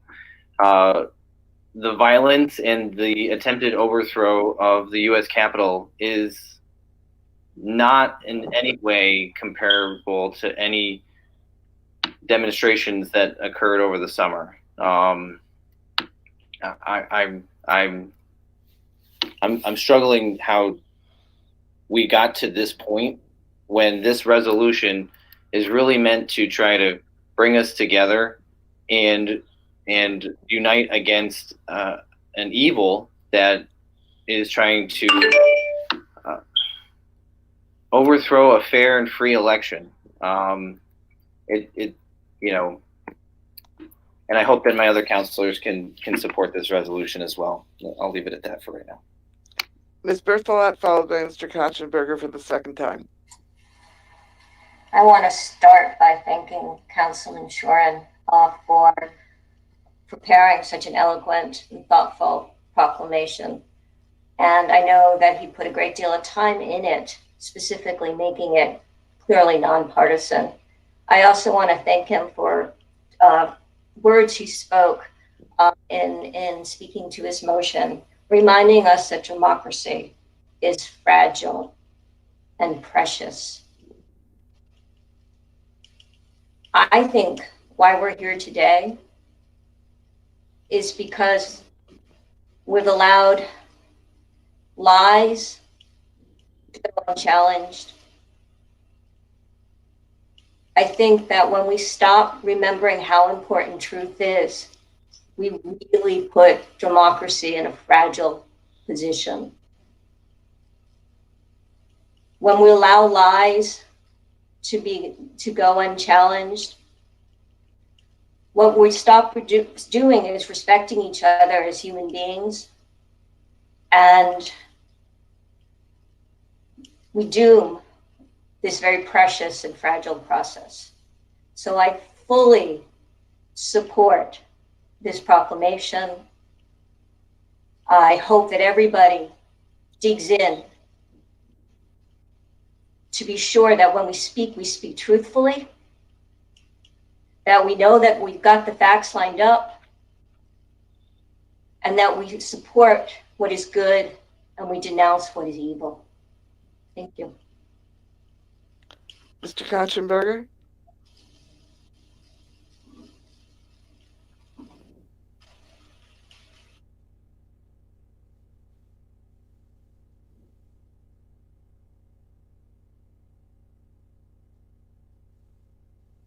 Thank you. I'm sorry for the delay. Continued problems trying to mute and unmute.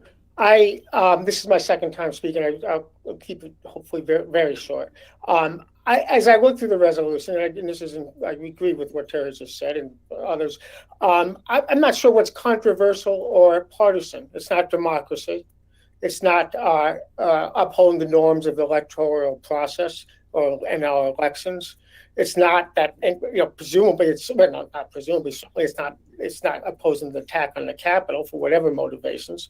Not because we mourn the life, and certainly I think I know everyone in this council supports truth, respect, and fair elections. So, what is the partisanship in the language? And I would ask Mr. Augsburger if.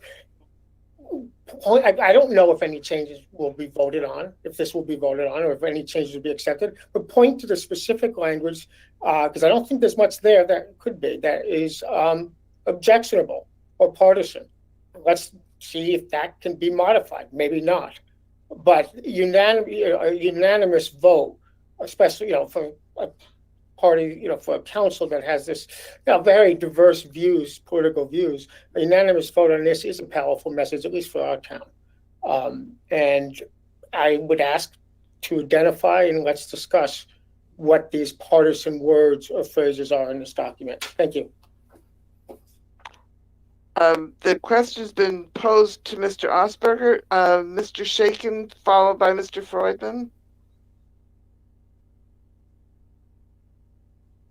Mayor, if Councilor Kachenberger asked a question of another councilor, if that councilor should have an opportunity to answer the question. I agree. Mr. Osberger, are you there? Can you hear me? Yes, we can. All right. To your point, Mr. Kachenberger, there are some things on here that paint somewhat of a broad brush in respect to saying that that everyone was involved with the attack, rather than signaling out the small group of people that I observed. Secondly, I agree with having respect for free and fair elections and a deep appreciation of the orderly transfer of power. But there was a mistrust in the electoral process. And I will point out that even the New York Times had questions regarding a $130,000 vote dump in Wisconsin at 3 o'clock in the morning. It was front page news. There were many conditions, such as in Pennsylvania, where the legislature didn't make the changes to the voting process. It was done by fiat, and they were allowed to go forward. So the Pennsylvania legislature didn't make the changes, and by virtue of that, the mail-in votes should have not been counted. They should have done it the proper and legal way, the way all legislatures do, such as ourselves. To continue, I condemn the tragic loss of life. I condemn, all of the idiots that were up there that were causing all the trouble.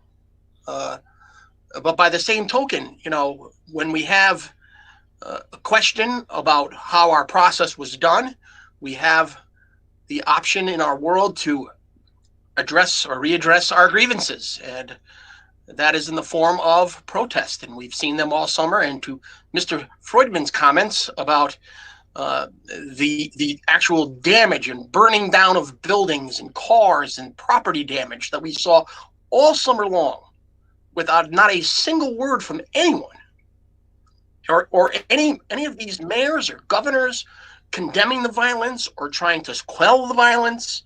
And now all of a sudden, a small group of people, which some of which were identified as Antifa, we knew who they were. We could see them doing the damage. The fact that we can't outline this and lay this out and condemn that group of people rather than painting the broad brush and making it seem like that everyone was there was causing problems.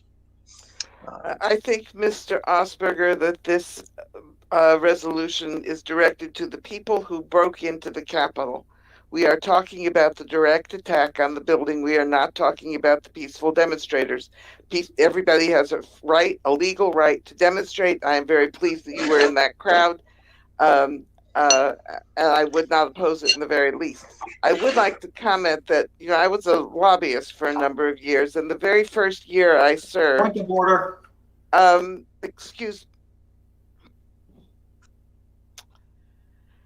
Mr. Shaken had. All right, wait a minute. Let me figure this out. A question was asked of Mr. Osberger, and he answered. Before he answered, I had called on Mr. Shaken, followed by Mr. Freudman. So we will return to that, and I will save my comments for the end. Mr. Shaken, do you wish to speak?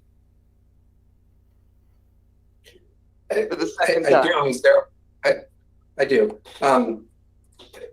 I will start for the second time. Hopefully I can be relatively brief, just by saying my grandfather, Peter Seelman, who lives in Salem, Connecticut, was an elected first selectman there 20 years ago. Oh, no, more than that, 25 years ago. 1998 is longer ago than 20 years. He was born in Austria in 1933. Born of relatively wealthy Jews in Austria. Who could not conceive in his young childhood that despite their status in Austrian society, they were physicians, that the government of Austria and the government of Germany wanted them dead, and that in fact their friends and neighbors wanted them dead. And it was only sort of at the last minute that they got out and made it to the United States in 1938. And whenever we talk about these issues, whether they're issues of anti-Semitism or issues of fascism rising, I think of him and I think of what would have happened had they not realized at the last moment that they were wrong. In fact, that their government was out to get them and come to the United States. I certainly wouldn't be here. So first, I want to just take a very quick second to say that many of the things that have just been said are false. They're untrue. And the way that people take power forcefully is not by showing up with some weapons and taking over. They do it by building a popular group of citizens who support them despite their anti-democratic actions. And that's what I think President Trump has done. I don't want to get too much into outside of what's happened at the Capitol, but just many of the things that were said from the willful ignorance of the anti-Semitism that was present among the far right demonstrators, the Camp Auschwitz sweatshirts, many of them wore, to the notion that the Pennsylvania mail-in voting law, which was passed by a Republican legislature in the state of Pennsylvania, was somehow illegal, are just untrue. And they've been parroted by a president who wants to cling to power by any means necessary. You can't handle losing. And that's losing in what was a relatively not very close election, by the way, by modern standards. So it's just shocking to me, and I'm very, very saddened to see that level of thinking has gone as far as the town of Mansfield. I guess I shouldn't be so surprised. And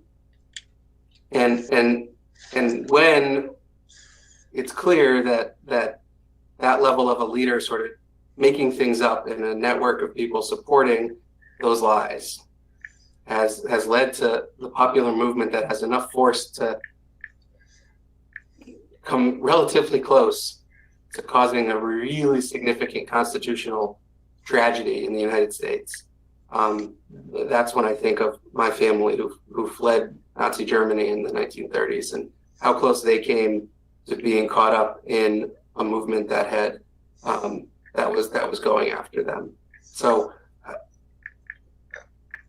it shouldn't go without saying that most of the claims that Councilors Freudman and Osberger have just made through you, Mayor, are false, and they're not true.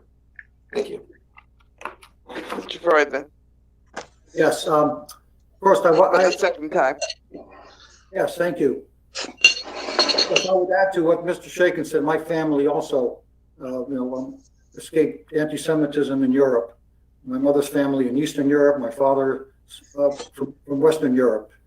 And so I understand that, but there's far more anti-Semitism in the last decades from the left. We see that on wanton attacks on Jews in Brooklyn, Muncie, places in New Jersey, across the country, far more than from the political right. The reason I asked to speak for a second time, and I'll be very brief, is Councilor Brugger seemed to dispute what I said about Black Lives Matter being anti-Semitic. It's based not just on the pogrom that they carried out in Los Angeles in late May, but based on what they had on their website for a long time until they finally took it down. But their policy positions were made quite clear for anybody who wanted to read it.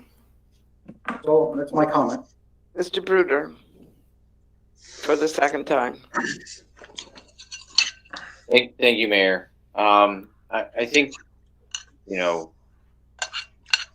this resolution, it should be very clear that this is and it says it in the language that we're condemning the attack and mourn the tragic loss of life that resulted. It's not talking about demonstrators or exercising their First Amendment. These were people who came to the U.S. Capitol and broke into the building and were threatening the lives of our elected officials. I don't see how that we can't all seem to get on the same page, and I hope that my counselors will all support this, because it, again, seems like a very straightforward resolution. Mr. Shuren for the second time. Just very briefly, I want to say I took great care to include in this resolution support for the right of free expression, which we all cherish. And I also want to say that in terms of the legality of the election, there were 60 court decisions that upheld the legality of that election. Okay, I think everybody is out of time except for me. So I'm going to say a couple of things.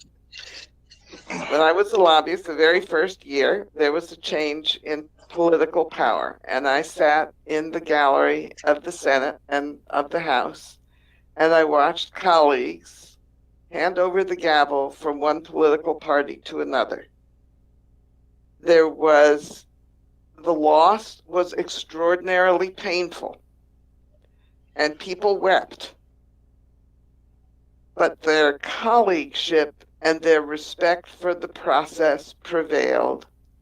And it was an amazing education for me about what it meant to be an American. I had not observed it, and I had not really believed, although I knew it because you learn it in civics, I had not ever seen it happen.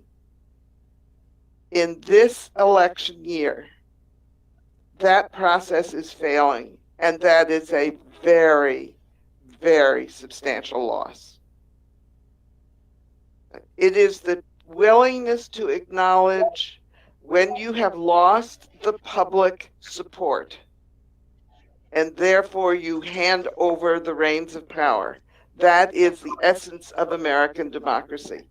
And I think the desire to undo an election in the face of assertions by Republican and Democratic officials who conducted the election, in face of rejections of court cases, in the face of counts and recounts, the refusal to accept the loss is as much a threat to the American democracy as is the attack on the Capitol itself.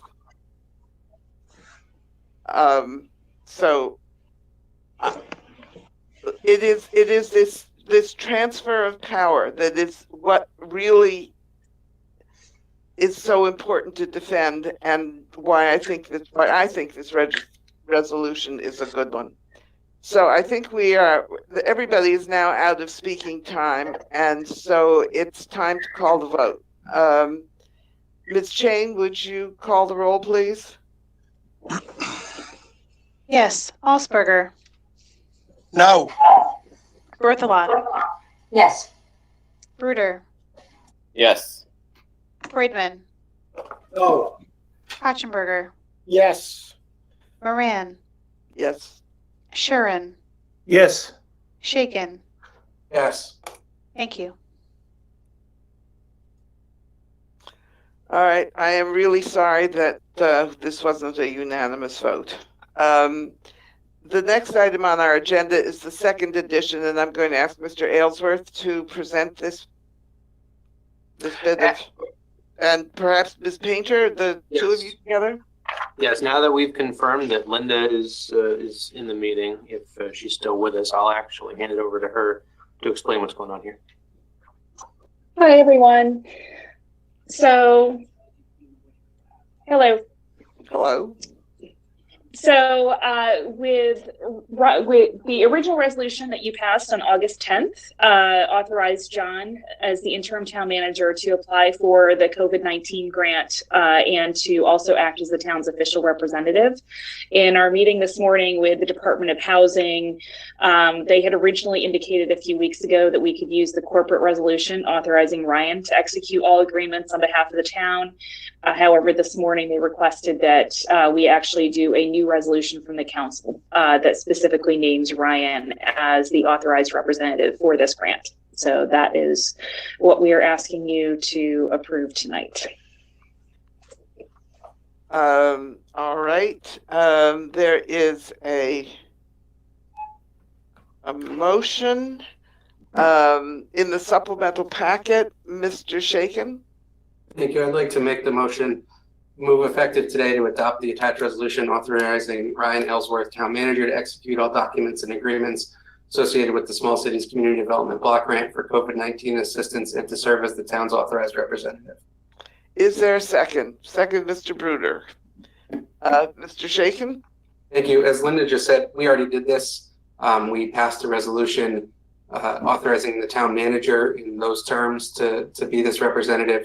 This is a technical correction at the behest of the Connecticut Department of Housing to specifically name Ryan, and it ought to pass quickly, in my opinion. Thank you. Does anybody else wish to speak to this motion?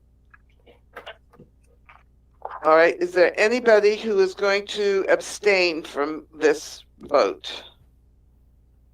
Is there anybody who is going to vote no on this motion? Then I will declare that the motion has been adopted unanimously. Thank you. It's now almost 9 o'clock. Mr.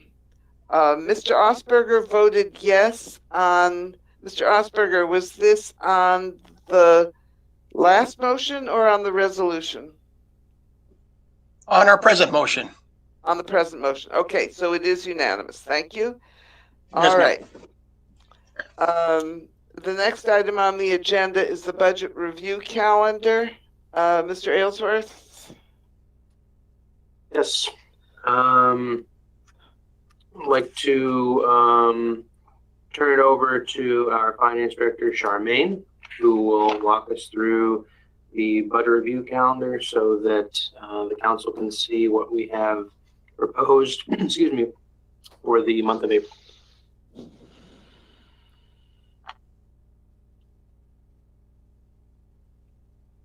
Good evening again. Suddenly it disappeared on me.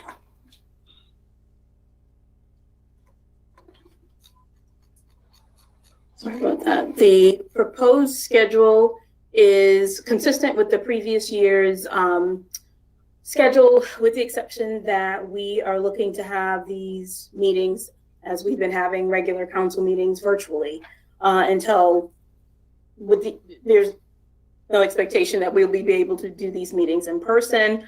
But the schedule, again, is consistent with the previous years. We're hopeful that we will be able to make the schedule work.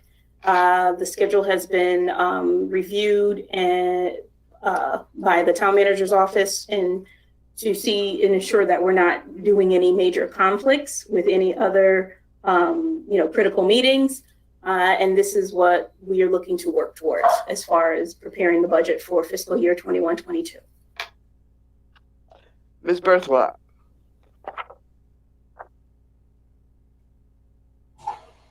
Thank you, Mayor.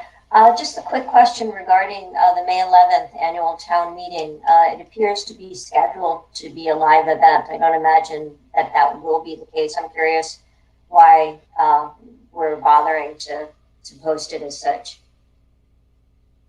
Honestly, I think that when this was drafted, it was drafted in the same template as the previous meetings were. And last year, what ended up happening was they were striked out and turned into virtual meetings.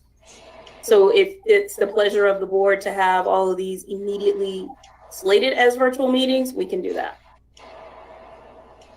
Ms. Berthwatt? As I recall last year, correct me if my memory is wrong,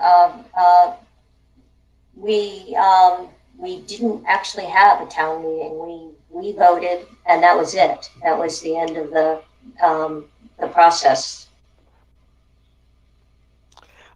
Part of the issue has to do with the governor's executive orders. We did this virtually because there were executive orders that prohibit us from holding large meetings and from holding, even from holding council meetings.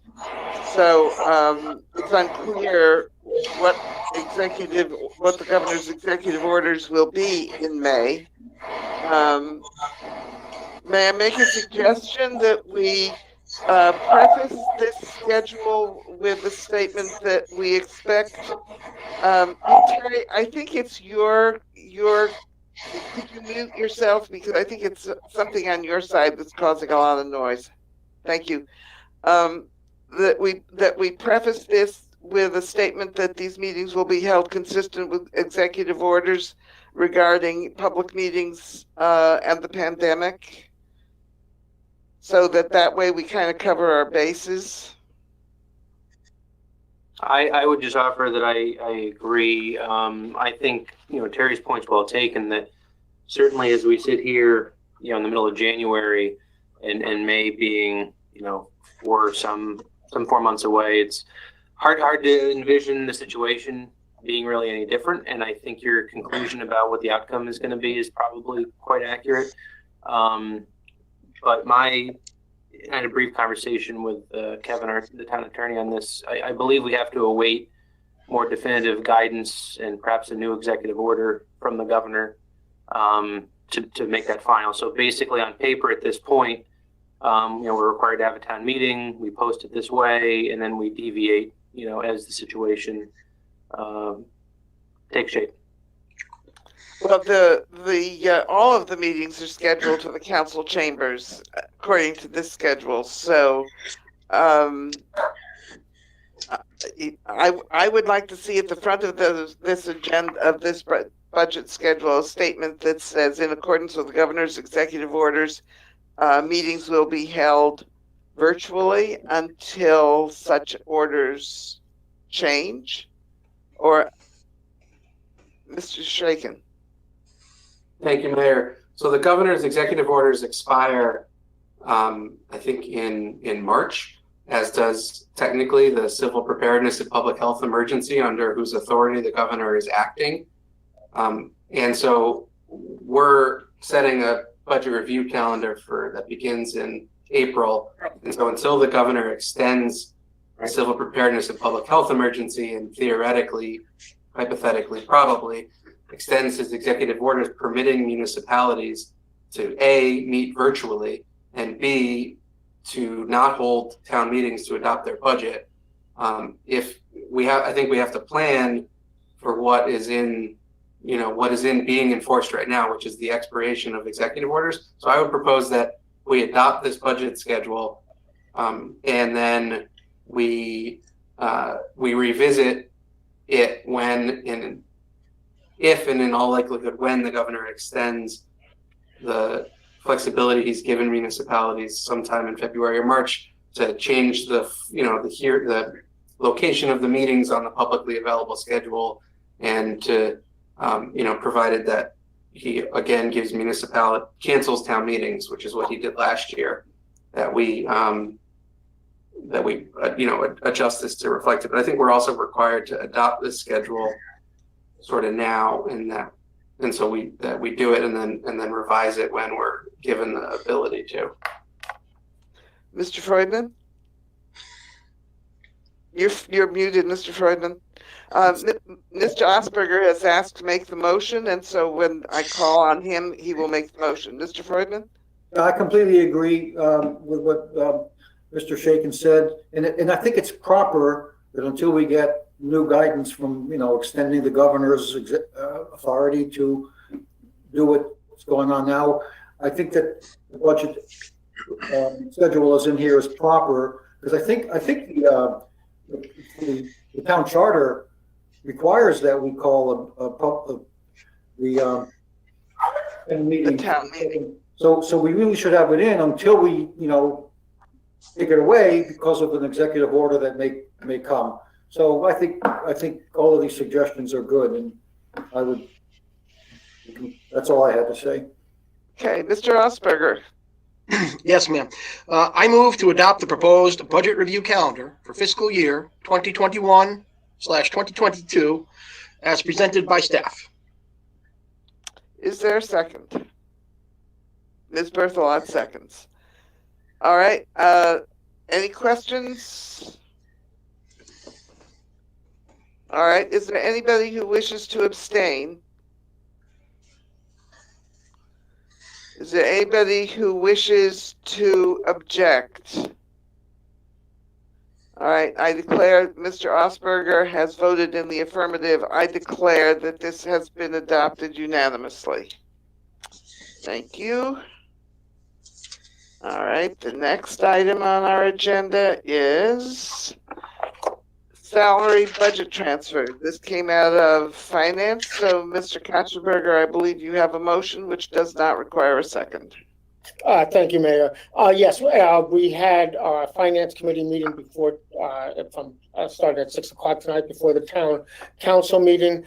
We have a couple of motions. The next couple of motions are ours, and I will turn it over to Charmaine to see if she has anything she'd like to add or comment on. And if not, I will put the motion on the floor.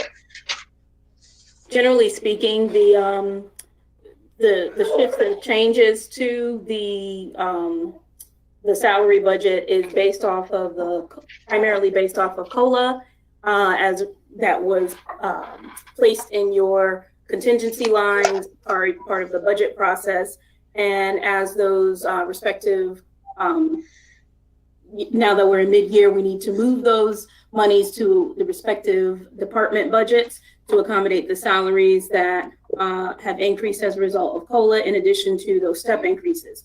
Some of the more notable items in the document are based off of the police officers who are no longer on staff. So again, it was a net neutral impact, but when you're looking at the salary budgets, there's a reduction to accommodate for them no longer being on staff or employed by the town for the benefit of being contracted back to Region 19. Additionally, more notable pieces or areas of the transfers would be the decrease for engineering, the $40,540 that you see on the list, directly tied to the town engineer, where we had Derek Delisle be the interim department head for the Department of Public Works, while John Carrington was the interim town manager. And so the savings there was a result of those positions not being filled while Mr. Carrington was operating as the interim town manager. On the municipal management side, you'll see an increase of $23,490. That's as a result of Mr. Carrington being the interim town manager, while Mr. Aylesworth had not arrived, and then the addition of our communications specialist who showed up 2 months prior to what was originally budgeted. So there's a bit of a mix there as a result of all those moving parts in the town manager's office, but that's kind of where we're netting out. Overall, we are at a net decrease of about $86,080, which now leaves our balance in the contingency fund to $161,530. So those are the highlights, if you will. Okay, Mr. Kotchenberger, are you ready to put the motion on the floor? I am. The motion, by the way, is on page 15 of our packet. I move effective January 11th, 2021 to approve the salary budget transfers for fiscal year 2020-2021 as presented by the Director of Finance in the correspondence dated January 4th, 2021. All right, further discussion? Mr. Freudman?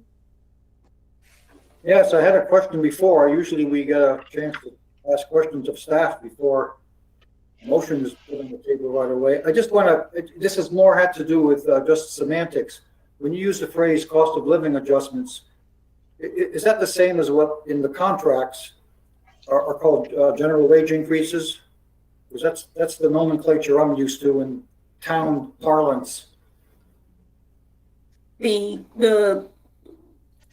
would have to look specifically at what you're referencing in the respective contracts. So there are, what I understand, which will be included again this year, is COLA, the 2% cost of living increase, which is budgeted for and presented to the town in the town manager's budget. And they're often referred to as the general wage increase. I think we have not been using the term COLA as a rule. We don't use the term COLA. I mean, in Social Security, I know uses that, but I think in the town we have negotiated agreements with the professional technical employees and public works, and then we do that for the non-union employees. So we don't just declare an across the board COLA. It was just semantics. No, it's just semantics. It's semantics. Any other question or comment? Is there anybody who wishes to vote against the salary transfer?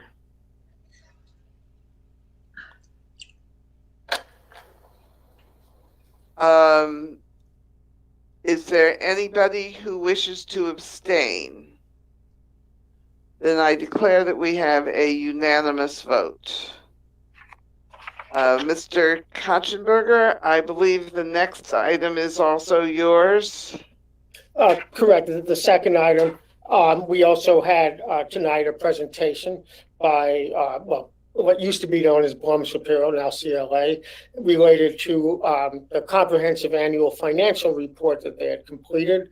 Again, we'll turn it over to Charmaine for any question, to summarize and respond to questions. The good news, there's no bad news. The good news is that we have a very, very good record and continue to do so. With that editorial remark, I'll turn it over. Charmaine, is there anything you'd like to summarize or discuss? Again, I reiterate, there's no findings. There's no negative findings. We had a very clean audit, and the full packet of, I believe, 179 pages of the CAFR is available for your review. Mr. Shakin, followed by Mr. Freudman. Thanks. Just a quick note for anyone in the public who might be watching who follows these things closely. We don't have new auditors, just our auditing firm was acquired. And so if you're paging through the packet and see a new letterhead of CTA, Blum Shapiro, who is our auditing firm, was acquired by a company called CTA. And so they are now a much larger and nationwide auditing firm, or accounting firm, I should say. And so we have the same folks working with us as we have before, but it is a new company, same as the old one. So just to echo, Madam Mayor, what Mr. Shaken just indicated. So the documentation still has Bloom Shapiro on it. And because the audit was finalized by December 31st and the merger of CLA with Bloom Shapiro took place on January 1st. So the CLA logo will show up on the presentation that will be posted with the minutes of the Finance Committee's meeting. All right, Mr. Freudman, did you have your hand up earlier?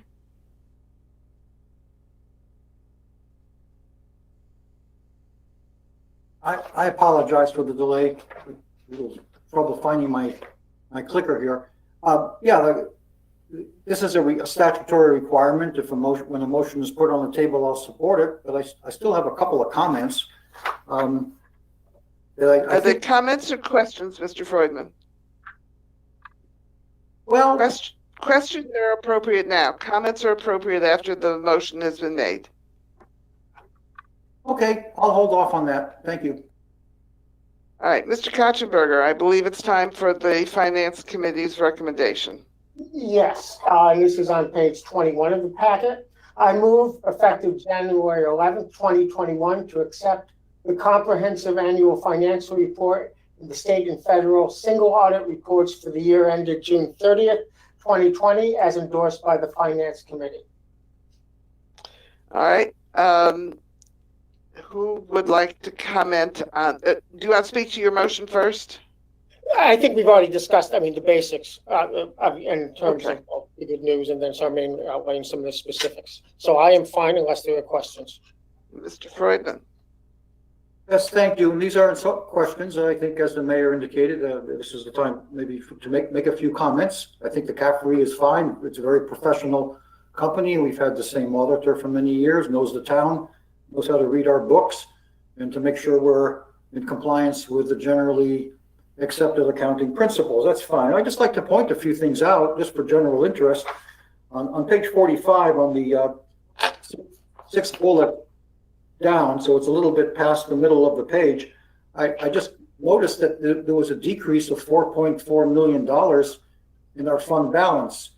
You know, everybody was real glad last spring in May when, we were getting ready to set the mill rate, which we did in the beginning of June. And a lot was made of the fact that the taxes were staying the same. Somehow I missed the fact that there was such a big bite being taken out of fund balance.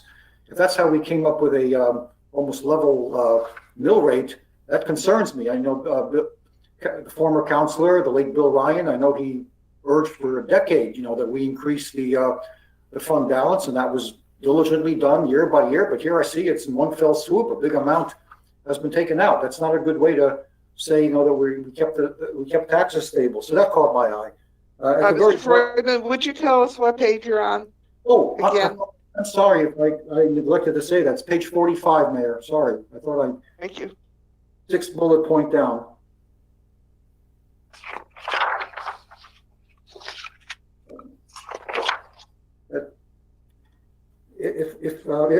Yes. So that's just a concern. There's nothing wrong. The CAFRE is the CAFRE. It's an audit. I'm sure it's accurate. My problem is that it is accurate, if you know what I mean. Okay, on the last bullet point on the page. I hate to do this, Mr. Freudman, but on this issue, Ms. Bradshaw Hill, would you comment on Mr. Freudman's observation? To the fact that there was a reduction? Yes. And why there was a reduction? Yes.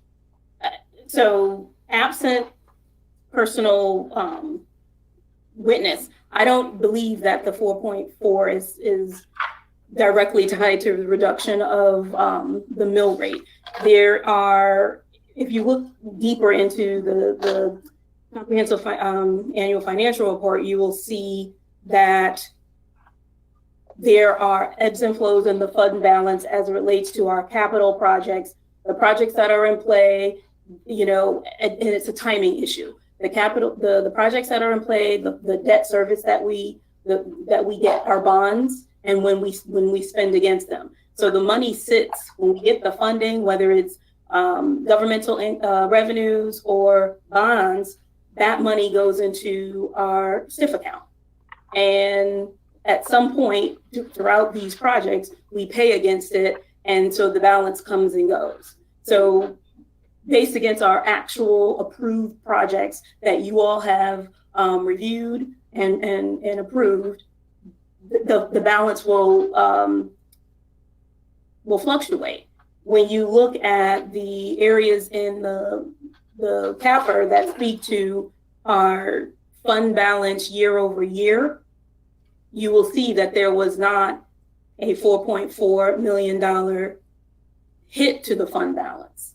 These these bullets that are in this this MD&A speak to the fluidity of the movement of cash against the projects and the natural expenditures that we have over the year. Okay, I'm an engineer, not an accountant, so I just want to add to that, Councilor Friedman. It was, this was shared with the Finance Committee prior to this meeting. So I understand you haven't seen the presentation that the CLA provided. So this might answer some of your, or alleviate some of your concerns, but the general fund's unassigned fund balance, which is, I think, primarily what you're talking about when you're expressing concerns about, the mill rate, it has increased year over year. It's actually been steadily increasing and increased again from 2019 to 2020, as well as a percentage of the overall budget. Usually between 8 and 17% is a target range right now for the town of Mansfield. We're sitting at about 13% of the general fund. 13.9. Yep. And so that's a very healthy place to be. I think Charmaine would attest to that. okay, I'll have to accept that. It did catch my eye, so it's maybe not as ominous as it seemed to me. On the final bullet point there was some encouraging language about last sentence, a decrease in bonds payable. That means that debt outstanding. I think that needs to be understood within the context. Please recall, as I'm sure all of you do, who perused budgets carefully, that in early March of 2019, in other words, the year prior to the fiscal year being audited here, the town borrowed $7.4 million. So there was a huge spike, which is in our outstanding bonds. And that's going to take some time to bring down. So to say, oh, it's great that we've come down 500, whatever the number was, $585,000. That's not so good when seen within that just means you paid off some of the older debt and started to pay a little bit of the $7.4 million debt. But this is a problem. I'd like to I think it would have been more useful to see things in perspective if instead of focusing just on bonds payable, to focus on debt service, because that's kind of a good snapshot of what is going on. And very briefly, because we're not here to discuss the budget, this is a CAFRE. Our debt service was $275,000 2 fiscal years ago, $410,000 for this fiscal year, the last one that's being audited here, and it's $700,000 in the current fiscal year. So we went from 275 to 410, and currently in this current year it's going to be 700, and I project it'll be 2.7 million in debt service by 2025 when we're paying for a new elementary school on those bonds and on the middle school roof. So I mean that may be beyond the scope of what a CAFRE is, just a snapshot of 1 year, but this almost sounded like happy news, and I'm not so happy. So I thought I'd put that out there. I have some other comments, but I'll leave it. It's getting late. So thank you very much, Mayor. Thank you. Anybody else wish to comment on the financial report? Is there anybody who wishes to abstain from the resolution approving these? Is there anybody who wishes to vote no on the recommendation to accept these reports? All right, I will declare that they have been accepted unanimously and the motion has been adopted unanimously. Madam Mayor, if I might, just before we transition to something else, I just want to put a plug in for the work that Charmaine's doing. She's, for somebody who's as new as she is, although she's like a seasoned, longtime veteran compared to a new guy like me, she's managing this work for 6 or so different entities, And right now, all these things are coming to a head kind of at once, whether it's audits of past years or the new budget season. And I just have to say, I've been very impressed with her command of things. I'm sure she feels like, at times that she's not being as successful maybe she wants to be, but I think that's just her humility coming through. I think she's doing a great job. I hope all members of the council know that. Thank you. Thank you. Glad to hear it. Okay, the next item is reports of council committees. Ms. Berthelot has personnel met. We have not. Mr. Katzenberger, do you want to add anything for finance? No, those are the topics we discussed today. Mr. Bruder, Committee on Committees? We'll be meeting, I believe, on Thursday. Has the ad hoc committee on housing met or have anything to contribute? We were planning on meeting on Wednesday, or that meeting got canceled. We've already set our schedule for the year, which is one of the main things we needed to do. And we'll be meeting at the next scheduled meeting. Okay, thank you. Any departmental and advisory committee reports, comments? Petitions, requests, and communications. Mr. Bruder. Thanks, Mayor. I just wanted to point out the communication we received from the DeVivos in regards to their support for the work that we're doing with small businesses in the community. Mr. Aylesworth, that letter requests a certain kind of tax exemption, and I was wondering if we could add that to a future agenda because it requires a little bit of research. Yes, we certainly can. I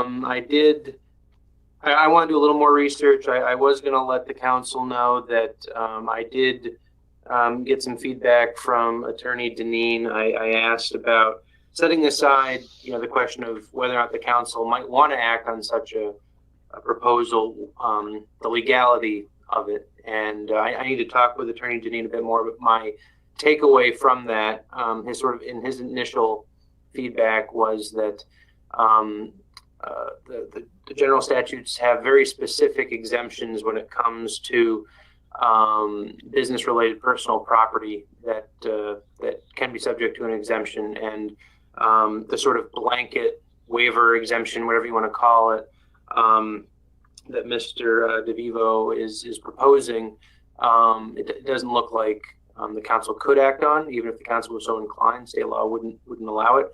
But yeah, I'll be happy to do a little more research and confirm my current understanding, and we can add it to a future council agenda if that's your desire.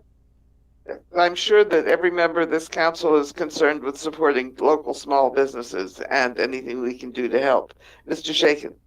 Thanks. I just wanted to note it's been a long time since something like this came up somehow. But in the past, sometimes when we would get citizen questions during public comment, and they couldn't be answered that night, but they didn't. But if the answer is what you have sort of researched preliminarily, Ryan, the town manager would in the past just address the citizen question with an answer in his report if it doesn't need to be a full council agenda item. And so if in fact we are not allowed to take the action that John is suggesting in this letter, I think that would be an appropriate way to handle it too. I was trying to remember the last time that happened was Matt Hart used to do it when we'd get questions in public comment that he didn't know the answer to that night. He'd go back and put them in his report in 2 weeks if they didn't rise to the level of needing a full council debate. I agree. I agree that if legally, again, despite what people might feel on a personal level they might want to do, if legally the proposed action, can't be taken, that would be the appropriate next step. I would only propose to bring it back before the council if it looks like there's actually some possible action to be taken. But that raises another thing. The paper announced that the town had decided to delay property tax collections for is it 90 days that the governor has authorized? And this did not require council action, but we have decided to do that as we did it in the past. Yeah, Am I correct? the council took no additional action. The default result was going to be a repeat of what happened in the last semi-annual building, which was that 90-day extension. Okay, is there anything else to go on a future agenda? There's one last motion on Mr. Shaken. Sorry, I thought we hadn't moved on to future agendas yet. I had one thing on future agendas, which is just to reiterate, I don't know if any of my fellow counselors or if all of them got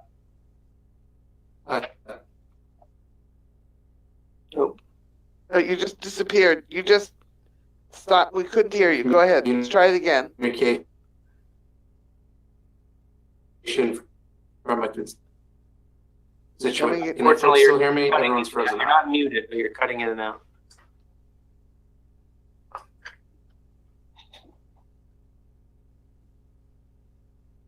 How about now? Is it better? Yes. Okay, never mind. Never mind. Oh, you're gone again. Sorry, no. Can folks hear me now? Sorry. Yes. Yes. I'm going again. Okay, never mind then. I'll bring it up in my. I'll just talk to you, Mayor. Okay. Mr. Kotchenberger. Thanks. I'd like to make this at least a yearly thing, but I think it's been a year or maybe slightly over. But I would like to, within the next couple meetings, get an update on cybersecurity. The town collects, like any public entity, a lot of information, a lot of payment information, a lot of personal information. This is, to say it's rapidly evolving is an understatement. And I think I would appreciate if we could get an update, not because of any specific concerns other than the importance of the topic. If we could get an update from IT. Is there anything else for future agendas? All right, Mr. Osberger has made the motion to adjourn. Is there a second? Seconded by Mr. Bruder. Okay, well, thank you all, and have a good night. Happy New Year. Stay well. Thank you. Happy New Year. Stay healthy. Happy New Year. Take Happy care. New Year, everyone.